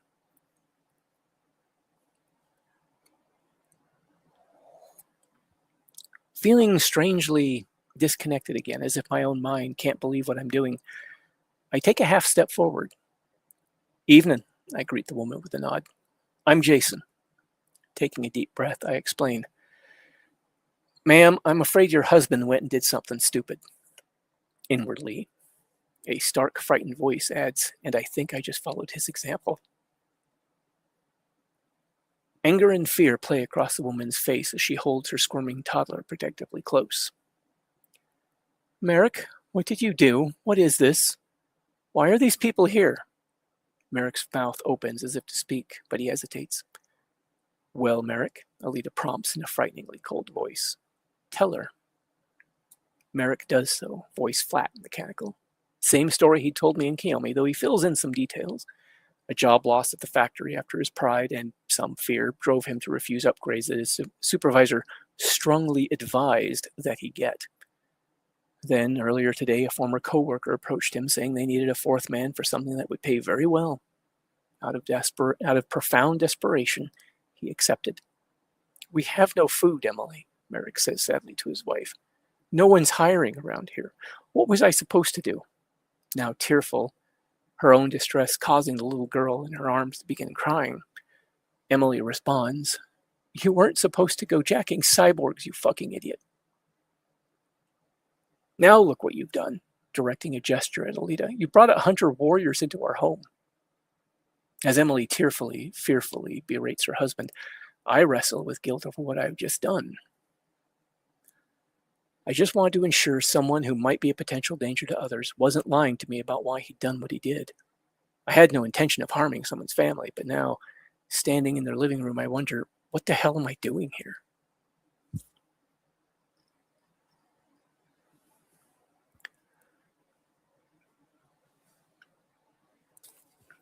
In the next breath, my anxiety leaves and an iron certainty grips me. I recall memories of the time I'd lost job after job. Everything seemed to go wrong, and eventually I was going hungry, about to become homeless. It was a time when I came the closest I ever had to stealing, just so I could keep from starving. Using the same tone as my training instructors from boot camp, forcefully projecting my voice, I ask, You need food, yes? It cuts to the tension and distress in the air and gets the woman's and everyone else's attention. Yes, she says, tears glistening and eyes fearful and uncertain but defiant. A glance at Alita and Kiyomi to try and get some read on them. Alita merely looks back at me as if waiting to see what I'll do. Kiyomi looks awkward and uncomfortable, as if also thinking that things might have gone too far. Softening my voice, I tell the woman, Your husband did something stupid, but it was to provide for you and your daughter. Well, a pause to gather my thoughts. I need his help with moving something. It's not dangerous or illegal. I don't have much myself, but when we're done, I can pay him a little and can be on his way. Emily and Merrick both look at me with expressions of disbelief tinged with desperate hope. Kiyomi also looks somewhat surprised. Alita wears an expression that seems pleasantly surprised as well as approving. You want to hire me? Merrick asks in a quiet, uncertain voice. Yes, I state plainly. It'll help make up for what happened. Right now, I'm tired and in pain and want to get that cargo unloaded so I can get a shower and go to bed. Merrick blinks a couple times. He stares at me owlishly, then stammers. Okay, I'll do it. I nod. All right then. At which point Alita directs Merrick to move out. Kiyomi lingers with me as I apologize to the woman of the house we barged into. With a nod, I apologize. With a nod, I tell her, Sorry about the disruption, ma'am. We'll have him back to you shortly. Emily fumbles, at a loss for words, apparently. Just please don't hurt him. She tries to comfort her baby daughter. She tries to comfort her crying daughter. We won't, Kiyomi earnestly assures the woman, and we'll bring him right back when the job's done. An apologetic bow of my head as I lean the paralyzer on my shoulder like I might a rifle and head out of the little apartment with Kiyomi. I find myself feeling dirty for what I've just done, intruding into someone's life like that. Anger at myself keeps my teeth clenched shut the entire walk back to the parking lot. When we get back down, Alita puts her bike into Kiyomi's van and takes the front passenger seat. I spend the ride back to the clinic in the back seat with Merrick, glowering out glowering out the window at Iron City, still holding onto that paralyzer, not really sure what else to do with the damn thing. I toy with the idea of keeping it, since if they work well enough for jackers to immobilize cyborg targets, then it should work well enough that I can defend myself with it. But then again, if I hold on to it long enough, it'll stop working. As we travel, I notice spots of blood dotting my t-shirt. The stab wounds from the long, sharp prongs of the paralyzers I was jabbed with did more damage than I'd realized. Not particularly deep, but certainly painful, especially now that there's no adrenaline to keep the pain at bay. And they're numerous, nearly covering my chest, sides, and I can feel them across my back. We arrive at the clinic, and I hand off the paralyzer to Kiyomi, then direct Merrick to help me with that bin of salvage after Alita unloads her bike. Once the bin is out of the van, then we roll it into the clinic through the front double doors with Merrick holding the bin steady on the dolly. Once inside, we find Ito standing there, arms crossed, waiting for us. No doubt Alita informed him of the nature of our arrival via some internal communication, since I didn't see Kiyomi use her phone. Beside him, on a work table, are some medical supplies neatly arranged. Planting the bin in the middle of the main room, I turned to Ito, intending to make a smart-ass remark about the dangers of helping Kiyomi. Kiyomi preempts me. "You won't believe what happened." Ito, wearing a deadpan expression, tells her, "You were attacked by jackers who stole your van, kidnapped Jason to strip him, and met a family in need of help." He raises an eyebrow at her. "That about sum it up?" Kiyomi directs a mildly miffed look at Alita for taking away her thunder. "Yes, that pretty much covers it," she says in a pouty voice. Ito shoots a quick glance at Merrick, then says to me, "So, having been attacked by a pack of jackers, you take it upon yourself to help one of them?" Holding his gaze, I give a dismissive shrug, replying flatly, "The man's family's going hungry. If you're expecting me to turn a blind eye to that, I'm not expecting anything of this sort," Ito interrupts. "But..." He stops and just shakes his head, almost exasperated, but clearly more surprised than angry or upset. He turns his attention to his daughter. "Alita, would you please put a bag of food together for our guest while I patch up Jason?" "Sure," she says as she directs Merrick towards the kitchen. As she passes me, she briefly puts her hand on the back of my shoulder and flashes an approving look at me. Being that I'm nearly swaying on my feet from the concussion and weariness, I'm unable to do more than stare back at her blankly. Ito hands me some painkillers, which I immediately take, then directs me to sit on a stool next to one he sits down on and has me remove my jacket and shirt. Upon seeing the little bleeding wounds from the paralyzer's prongs all over me, Kiyomi makes a sympathetic sound. Then she puts the paralyzer aside and sets my glasses and hat on the table next to me. Ito takes in the condition of my glasses and questions us about the details of what happened. I let Kiyomi get her side out of the way first, short as it is, then inform him of the clubbing I took to the face and the fight in the back of the van's cargo bay as I was kidnapped. While I talk, he uses a medical adhesive gel to patch my wounds, which includes a couple of pressure cuts on my face and the side of my head that I was unaware of. Ito nods and hands me some medication. I would explain why there's vomit all over my new parts. "You definitely have a concussion. Those should help with that." He gestures at the pills he just handed me. "I had to keep at least some of your original skull, since it seemed a bit risky at the time to transplant your brain into a fully artificial skull. A forceful enough blow can still do considerable damage, especially when it's so sudden and unexpected." He takes a moment to more closely examine my head. "You'll be taking tomorrow off, so I can be sure it's nothing serious. And no training with Alita for the next couple of days at least." Accepting his decision, I nod. "You'll obviously need a new set of glasses as well." Frowning, my gaze drops to the floor. "Yeah, sorry about this." Kiyomi practically gapes at me. "You're sorry? You almost got your parts jacked." Ito merely smiles benevolently. "There's nothing to apologize for. I'm just glad you and Kiyomi are all right. The glasses can be easily replaced. You, not so much. Besides that," Kiyomi says, lightly clapping me on the shoulder, "you fought off a jacker ambush, brought back my stolen van, and helped out a family in need. All in just a couple of hours. Not bad, old-timer." Unable to resist, I quip, "Yeah, guess they don't build them like me anymore." Which gets a chuckle out of her and Ito. I find myself not up to joining them. Just as Ito's finishing up, Alita comes out of the kitchen area with Merrick, who's holding a good-sized bag stuffed with various foods. I don't know how to thank you all for this," he's saying to her. Again, I'm really sorry about what happened. Alita smiles patiently and nods. Just don't let it happen again, got it? If you end up with a bounty marker next time because someone gets killed, she shrugs, her tone hinting at the unpleasant and typically at the unpleasant end typically meted out to bounty markers. Merrick nods emphatically. Absolutely. I am never doing anything like this ever again. His shoulders slump a bit. I just hope I can find work soon. Getting up from the stool, I put my lightly torn and blood-spotted t-shirt back on as I tell him, "Hold up a sec. I got something for you." I rush upstairs into my room. Opening up my footlocker, I gather up my stack of credit chips and count out a good-sized pile that should buy food for 3 people for at least 3 days. I can't help notice that this puts a sizable dent in my savings. Getting back downstairs, I walk over to Merrick and shove the credit chips into his hand as he attempts to argue. "Look, you don't need to." "Said I'd pay you," I tell him, giving him my best piercing look. "And it's only a few days worth of food, maybe 5 if you stretch it." "This should add a few days," Kiyomi says, placing a few more credit chips in Merrick's still open hand. She shrugs. "It was my salvage you helped move, so..." I look over at her, eyebrows raised in surprise. I know that even with Alita's occasional help, which Kiyomi's pride often drives her to turn down, Kiyomi's finances are nearly as tight as mine. This wasn't something she needed to do. "Here," Alita adds a few cred chips of significantly larger denomination to the growing pile in Merrick's palm. "Consider it thanks for helping my friends." All told, it's about a month's worth of food for the small family. Merrick just stands there a moment looking stunned. "Thank you," he says quietly, looking around at us all.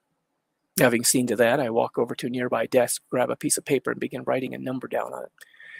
"You got a cell phone?" Yeah, he replies. Taking the paper with the number, I hand that to Merrick. "Tomorrow morning, call this number. Talk to Henry Sheffield. Tell him Jason sent you. No promises, but he might have a job for you." Then I clap him on the shoulder as he gazes in surprise at the piece of paper with a number on it. "Now, let's get you back home. Your wife's probably worried sick." Alita gently takes Merrick by the arm as she says to me, "Kiyomi and I can do that. You get cleaned up and get some rest." "Fine," I say, not having the energy to argue. To Merrick, "Take care of yourself and that family, and good luck." With a determined look, Merrick just nods and leaves with the 2 women. Ito looks me up and down and gestures upstairs with a nod of his head. "Get a shower. You stink. I'll take care of those parts." I gratefully acquiesce and head upstairs to wash away the smell of sweat, street, and vomit. After showering and changing clothes, I try to help Ito with the parts, but he shoos me away, insisting that I go rest, citing my concussion. Still feeling like I should be of some help, I instead surrender and leave him to it. Heading into the kitchen, I put on a kettle.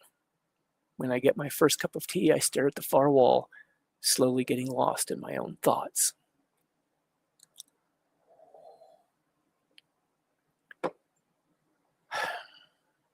I get to a second cup of tea by the time Alita returns.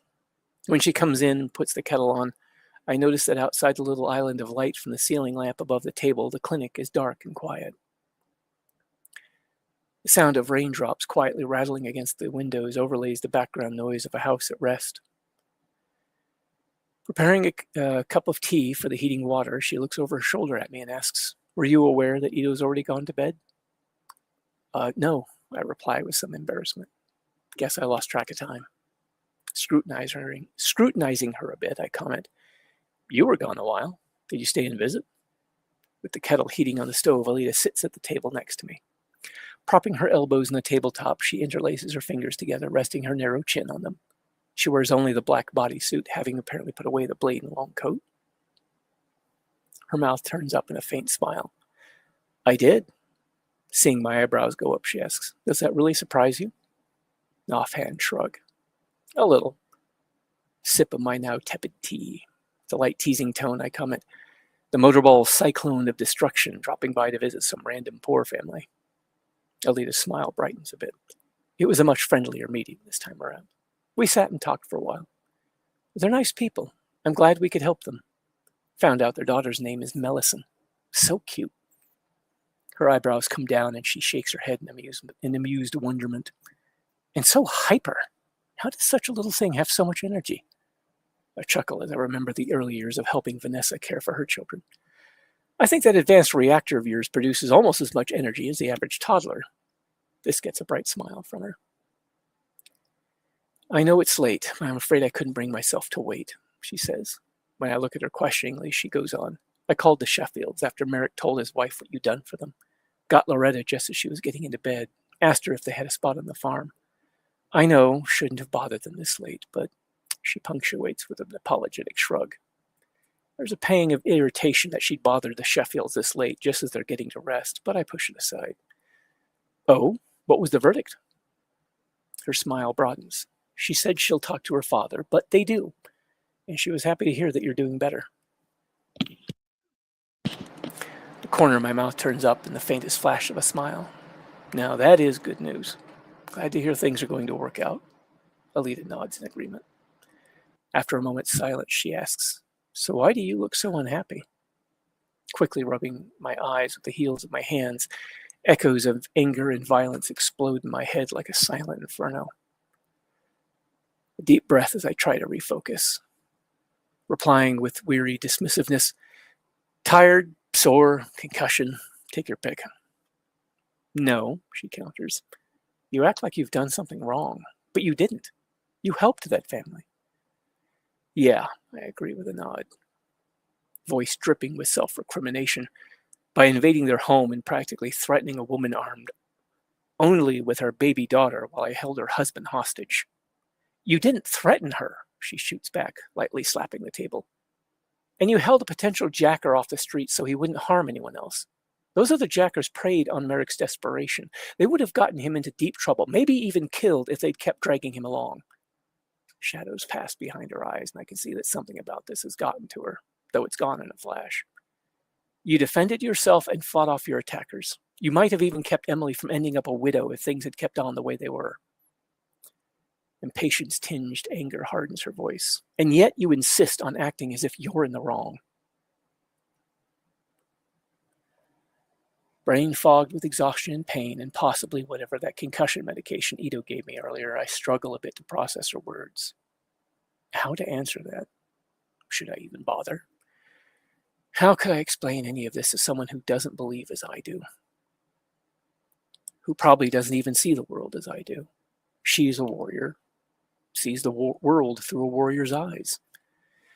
Whereas I am no warrior and have no desire to become one. Unable to hold back a long, heavy sigh, I flash her a faint, humorless smile and say quietly, guess I ought to work on that.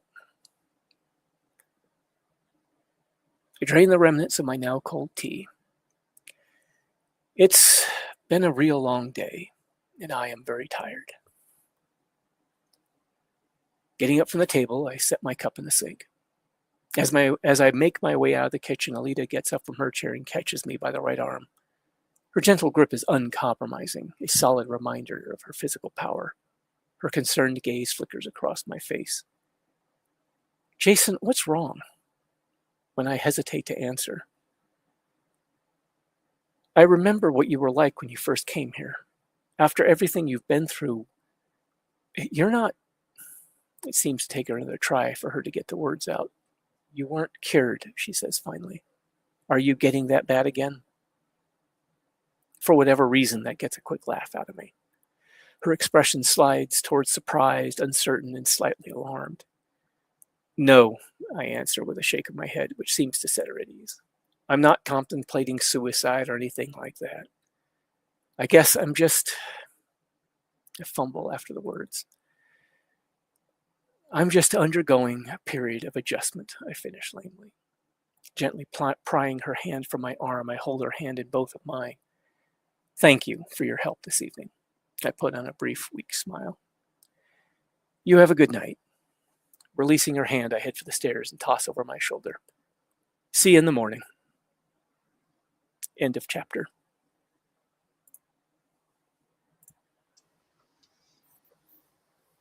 Jason kicks butt, doesn't he? Oh, yeah. It helped that they were also surprised by the fact that they're paralyzers, which normally, put a cyborg or anybody really down for the count. Really didn't do anything to him. Sometimes electricity might not go right if he had some kind of wire frame going along for him, he could ground the current and he won't get the shock. Oh, he's actually got some other anomaly going on with him. Okay. Yeah, it's something that Ito's been running some experiments on, is unraveling a little bit more now and again as the story goes on. But if you have something that conducts very well, you might not get shocked yourself. That's a trick with electricity. Yeah, the guys that work the power lines use something like that. Yeah, I'm like a type of lightning rod device. Or, grounding cable. Yeah, grounding cable, yeah. Yeah, there's a suit that guys that work on the really high power lines wear. It's kind of like chainmail. It's an actual Faraday cage, yeah. Basically, yeah. Yeah. So I have some good news. I will be unfortunately things went bad for the PlayStation and the memory card is gone, but I'm starting Gundam Martian Memory all over again. I'll do the English version, so it's not just me and a few others understanding Japanese, and I'm also just going to keep the Japanese disc in good condition. But that's what I'm going to be doing next Friday. So it's Eastern Standard Time, 1:30 p.m. And I'll try to go until around 3:30. Well, that's going to be way early for Angelus and Maxie. It would be. It will be.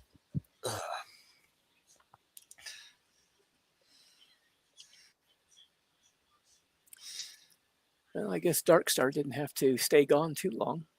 Yeah, he's back. The other thing I'm going to do is I'm going to try and have just music from Martian Memory playing live when I can. I can do that at a different hour because I just need to come back a little bit and to make sure it hasn't stopped running the music from Martian Memory, the animated film, or another story, any of those. So. All right. Well, I hope people enjoyed this 2 chapters. Yeah, I did.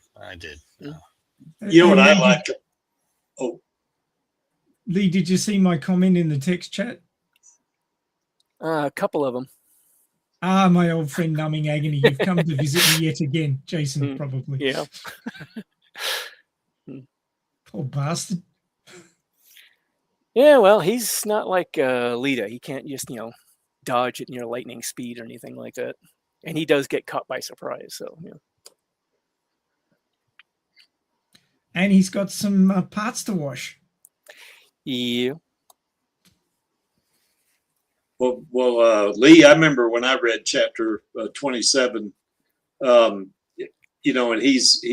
they're about to jack him and all that, and he had been already ripped to pieces twice. I thought, oh shit, he's going to get it again. Then all of a sudden, boom, this guy turns into some kind of damn almost superhero, doesn't he?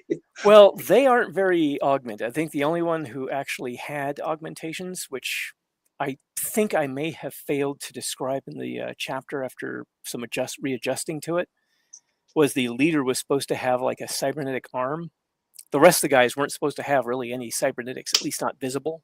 So they weren't exactly augmented. So him having some augmentations, plus having been trained by Alita and basically not being affected by the paralyzers at all, gave him a bit of an edge.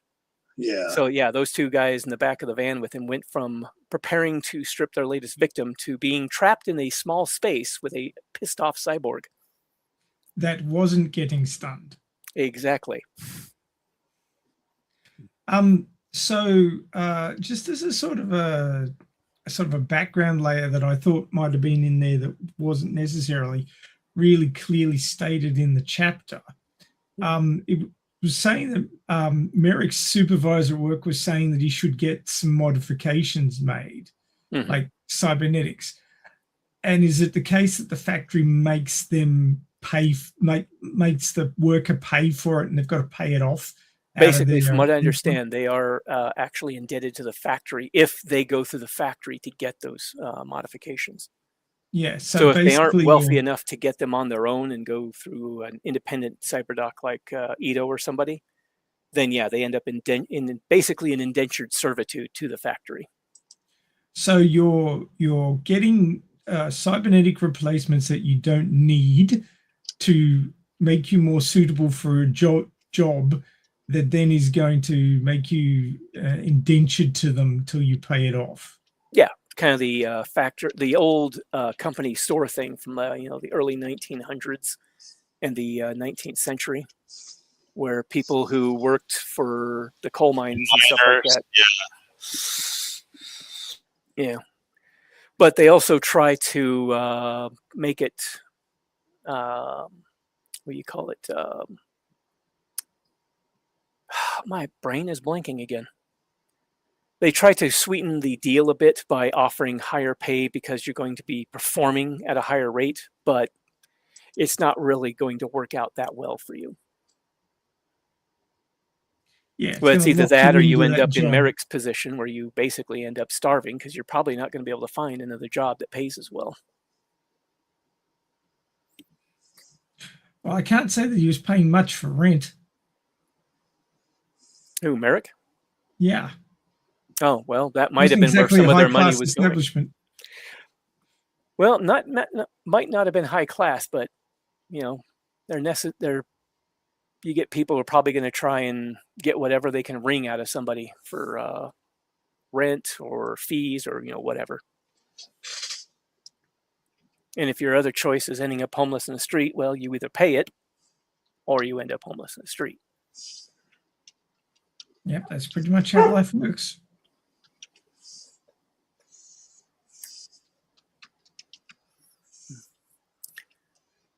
But I'm glad people enjoyed it. So yeah, it's good. I don't know that Jason enjoyed it all that much. He didn't enjoy it. He didn't enjoy it very much at all. Mm-hmm. It was kind of neat too, seeing him enraged like that. I mean, before it was almost like he wasn't ever a pushover or anything. I don't think. It's just that the way he fought those jackers, I mean that, he did. Oh, go ahead. No, I was going to say, well, a bit of fear, desperation, and combined with anger and adrenaline can push somebody. And he had, by that point, had at least enough training, so he knew a few moves. He didn't have like an arsenal of maneuvers to call upon, so it was just a few things he could do, plus his cybernetics helped.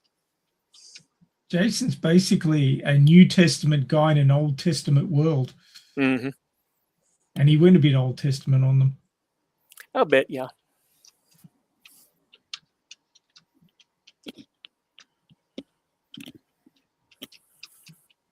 But yeah, as Darkstar pointed out, most of your scrapyard quacks, or in this case, Iron City quacks, are one part cyber surgeon and one part loan shark. Yeah.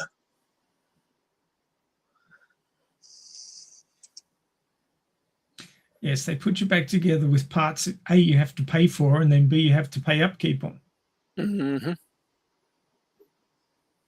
Lock you in. Yep.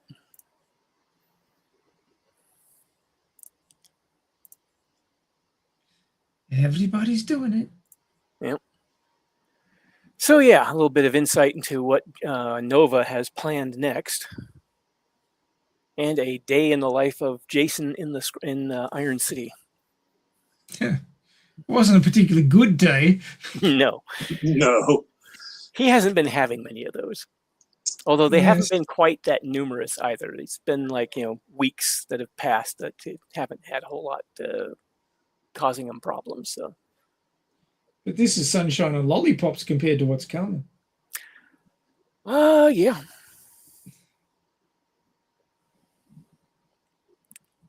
I mean, most people who take the notice of Nova don't tend to live all that long. Not really, no. Alita is an outlier in that situation. And probably for a couple of reasons. Yes.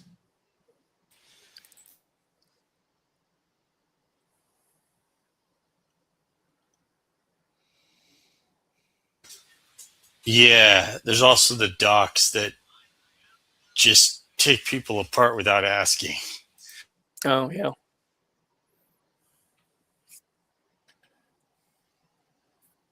Don't they call him Scavs? Yeah. I think so. Yeah. Okay.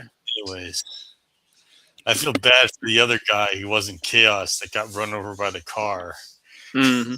He wasn't tough enough to survive. Well, he survived, but he wasn't durable enough to survive to not get crushed.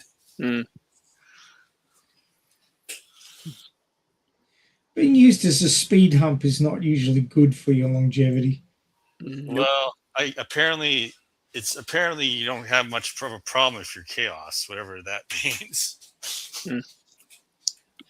Well, he's apparently got a little bit of a luck playing on him, or playing in his corner, as it were, or something like that. Also known as plot armor. I think he's augmented. No, he is augmented a little bit, yeah. Yeah.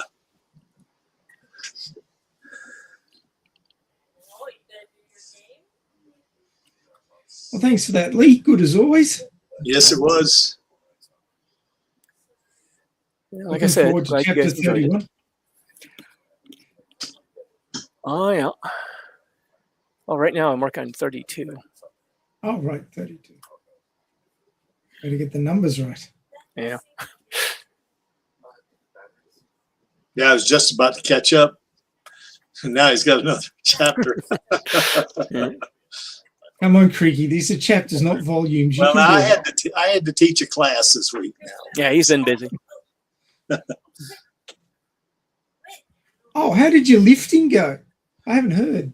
I won, and I've set 4 state records. Nice.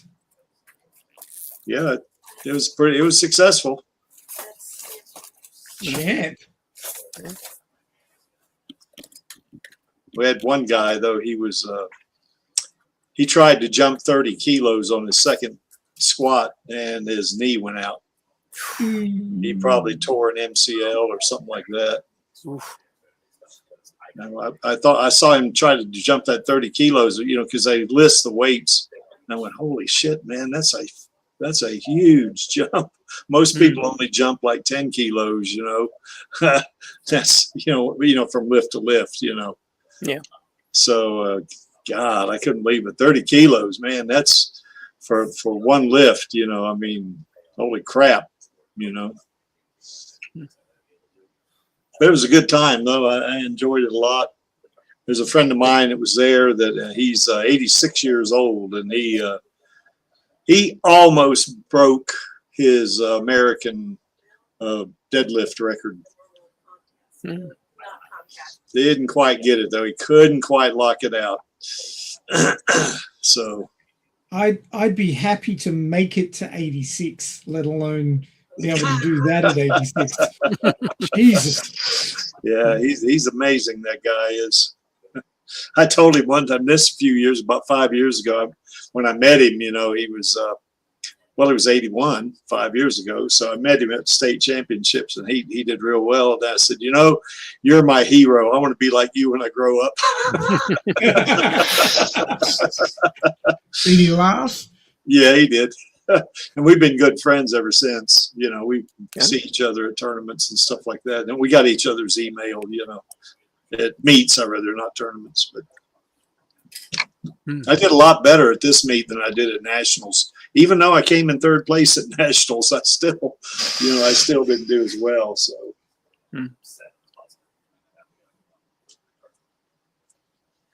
Okay. Well, I guess any comments, guys, on Jason getting out of the can of whoop ass? Sometimes Old Testament's the best testament. I don't know. I'm not a very religious person. I don't know how that goes, But anyway, I was waiting for a minute. What's going on? What little myth is there? If you want to sum up Old Testament, it's eye for an eye. Yeah. Well, eye for an eye is written as a limit. You can't punish someone any more than the kind of damage they inflicted with their crime. I think one of the descriptions I heard of Old Testament was in relation to Old the computers from back in the old days, like the first computers they had. Oh, Like I remember those. Yeah, it's like something about those old computers being like the Old Testament God. Lots of rules and no mercy. Well, Maxie, I early in my career, I actually operated an IBM 360, so that's a pretty old machine. Oh yeah. Well, my father was an engineer at IBM before he became a teacher.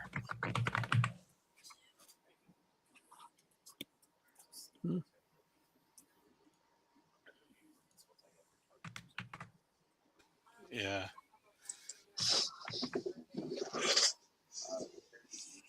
All right, so yeah, there you have it. Bit of insights to Nova's plans and Nova's plan. His self-defense lessons into practice. Yeah, Nova's plan to be a prick.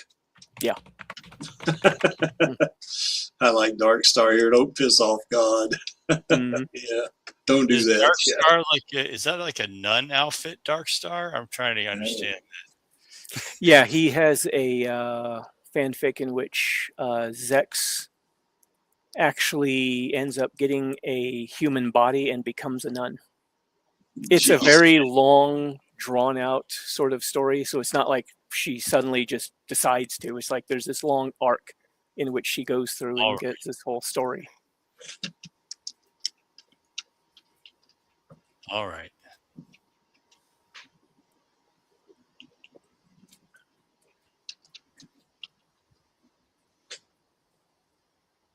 So I guess that's it. All righty.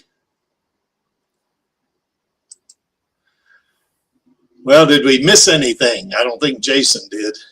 No. He looked out. Next Friday, Gun of Martian Memory is kicking off. Gotcha. So feel free to repost it. Yeah. Well, I got it up there on the screen, and I got it in the chat. So, well, as you can see from that center panel, Alita does love her Uncle Creek, and that is because he wants a sequel like she does and like we all do. So come on, Disney, give us a damn sequel. We want it.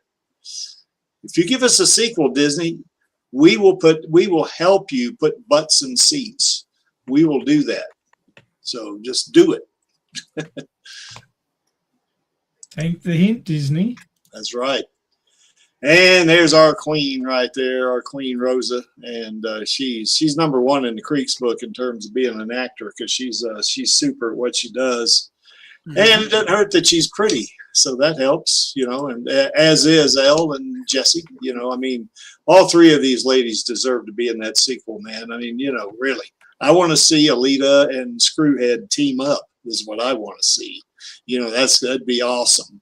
Where, like Elle said, Screwhead's kind of pissed off that that Vector, kind of conned him and stuff like that, and all pissed off at the whole situation, and goes to Alita and says, "Let's just burn it all down." Yep. Yeah, I love that. So, Maxie, this is mine. Yep, you can talk about this one. Yep. Yeah, we're gonna. Well, a lot of it's gonna be rehash. A lot of it. But there's some things like the solenoid quench gun I want to cover, and the Imagino cells. That kind of stuff. So. Well, do you mean like play Martian Memory where you actually operate that gun? Well, no, I've never played Martian Memory, so. Oh no, there's the part in Martian Memory where Dennis chasing you, and you've got to use the solenoid gun to squinch gun to shoot at him. Yeah. So I don't know if I'll have 99 slides or not, Maxie. But we'll have some slides. Ain't no problem about me. I'm gonna have slides. I mean, that's the way that goes. So, but anyway, join us for this. Oh, and it's also Maxie's belated birthday. Oh yeah, my birthday was last Monday. Yeah. Yeah, that would be cool. So, we can wish him a happy belated birthday, and then kind of revisit and look at even some new stuff, new technology of Alita in the 21st century. And it's going to be pretty cool, I think. Yep.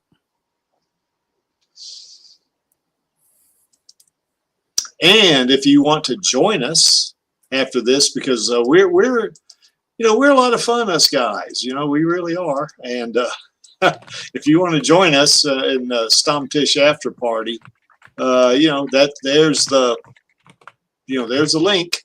It's there in the chat. You click on it. Now I won't bring you in until after the stream is over.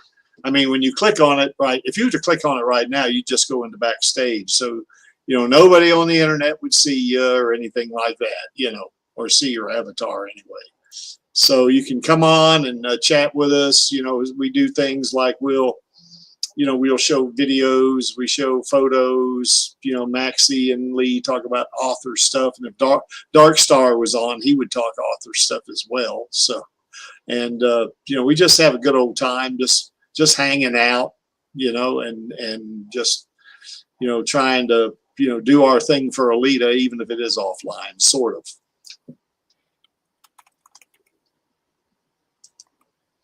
We are the Alita Army, and we are the most positive fandom on the internet, aren't we, Maxie? That's correct. And we support Alita and Rosa Salazar passionately and positively. And we are here to stay. We are not going anywhere, and we're going to get that sequel. And when that happens, we're going to help Disney put butts in seats, and we're going to keep going for a third movie, because we know, and if Lee and I have our ways, we're going to have 8 movies. So that'll 8 additional movies. Yeah, 8 additional movies. That's right. So a trilogy of trilogies. Basically. Yeah, and then we also want some more live action stuff. We want more anime. We want more merch, games, and stuff like that. So, I mean, there's money to be made here, which is what gets me. I don't know why they don't want to do it, but there is money to be made. So anyway, come on, Disney, give it to us. Well, why is that image there? Well, that image is there because I like it and I'm running the stream. I'm not only the producer, but I am also the chief cook and bottle washer. And I'm the computer programmer, and I'm all kinds of good stuff. And to paraphrase Gruwishka, I'm only here for our girl and our queen and the Alita Army. And that only leaves us with one thing left to do. And that would be, on my count of 3, the call to action. 1, 2, 3. Film those sequels, baby. Boy, that sucked. Elle would have made us do it over again, wouldn't she? Yeah. All right, folks. We'll see you tomorrow on Radio Chaos, and we'll see you next week on the Alita live stream. And Maxie's so happy now because I don't have any trips that's going to mess around with streaming and for the next 6 months. We'll see you guys. Yep. Take care, guys. What's up, Alita Army? This is Hot Toys Alita, and I hope you enjoyed this week's Alita live stream. Please join my Uncle Creek, Angelus, and our other guests for next week's show. Remember, I do not stand by in the presence of evil, and film those sequels, baby. See you next time.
No cause is lost, if there is but one fool left to fight for it. Yeah, Gary, that'd be nice.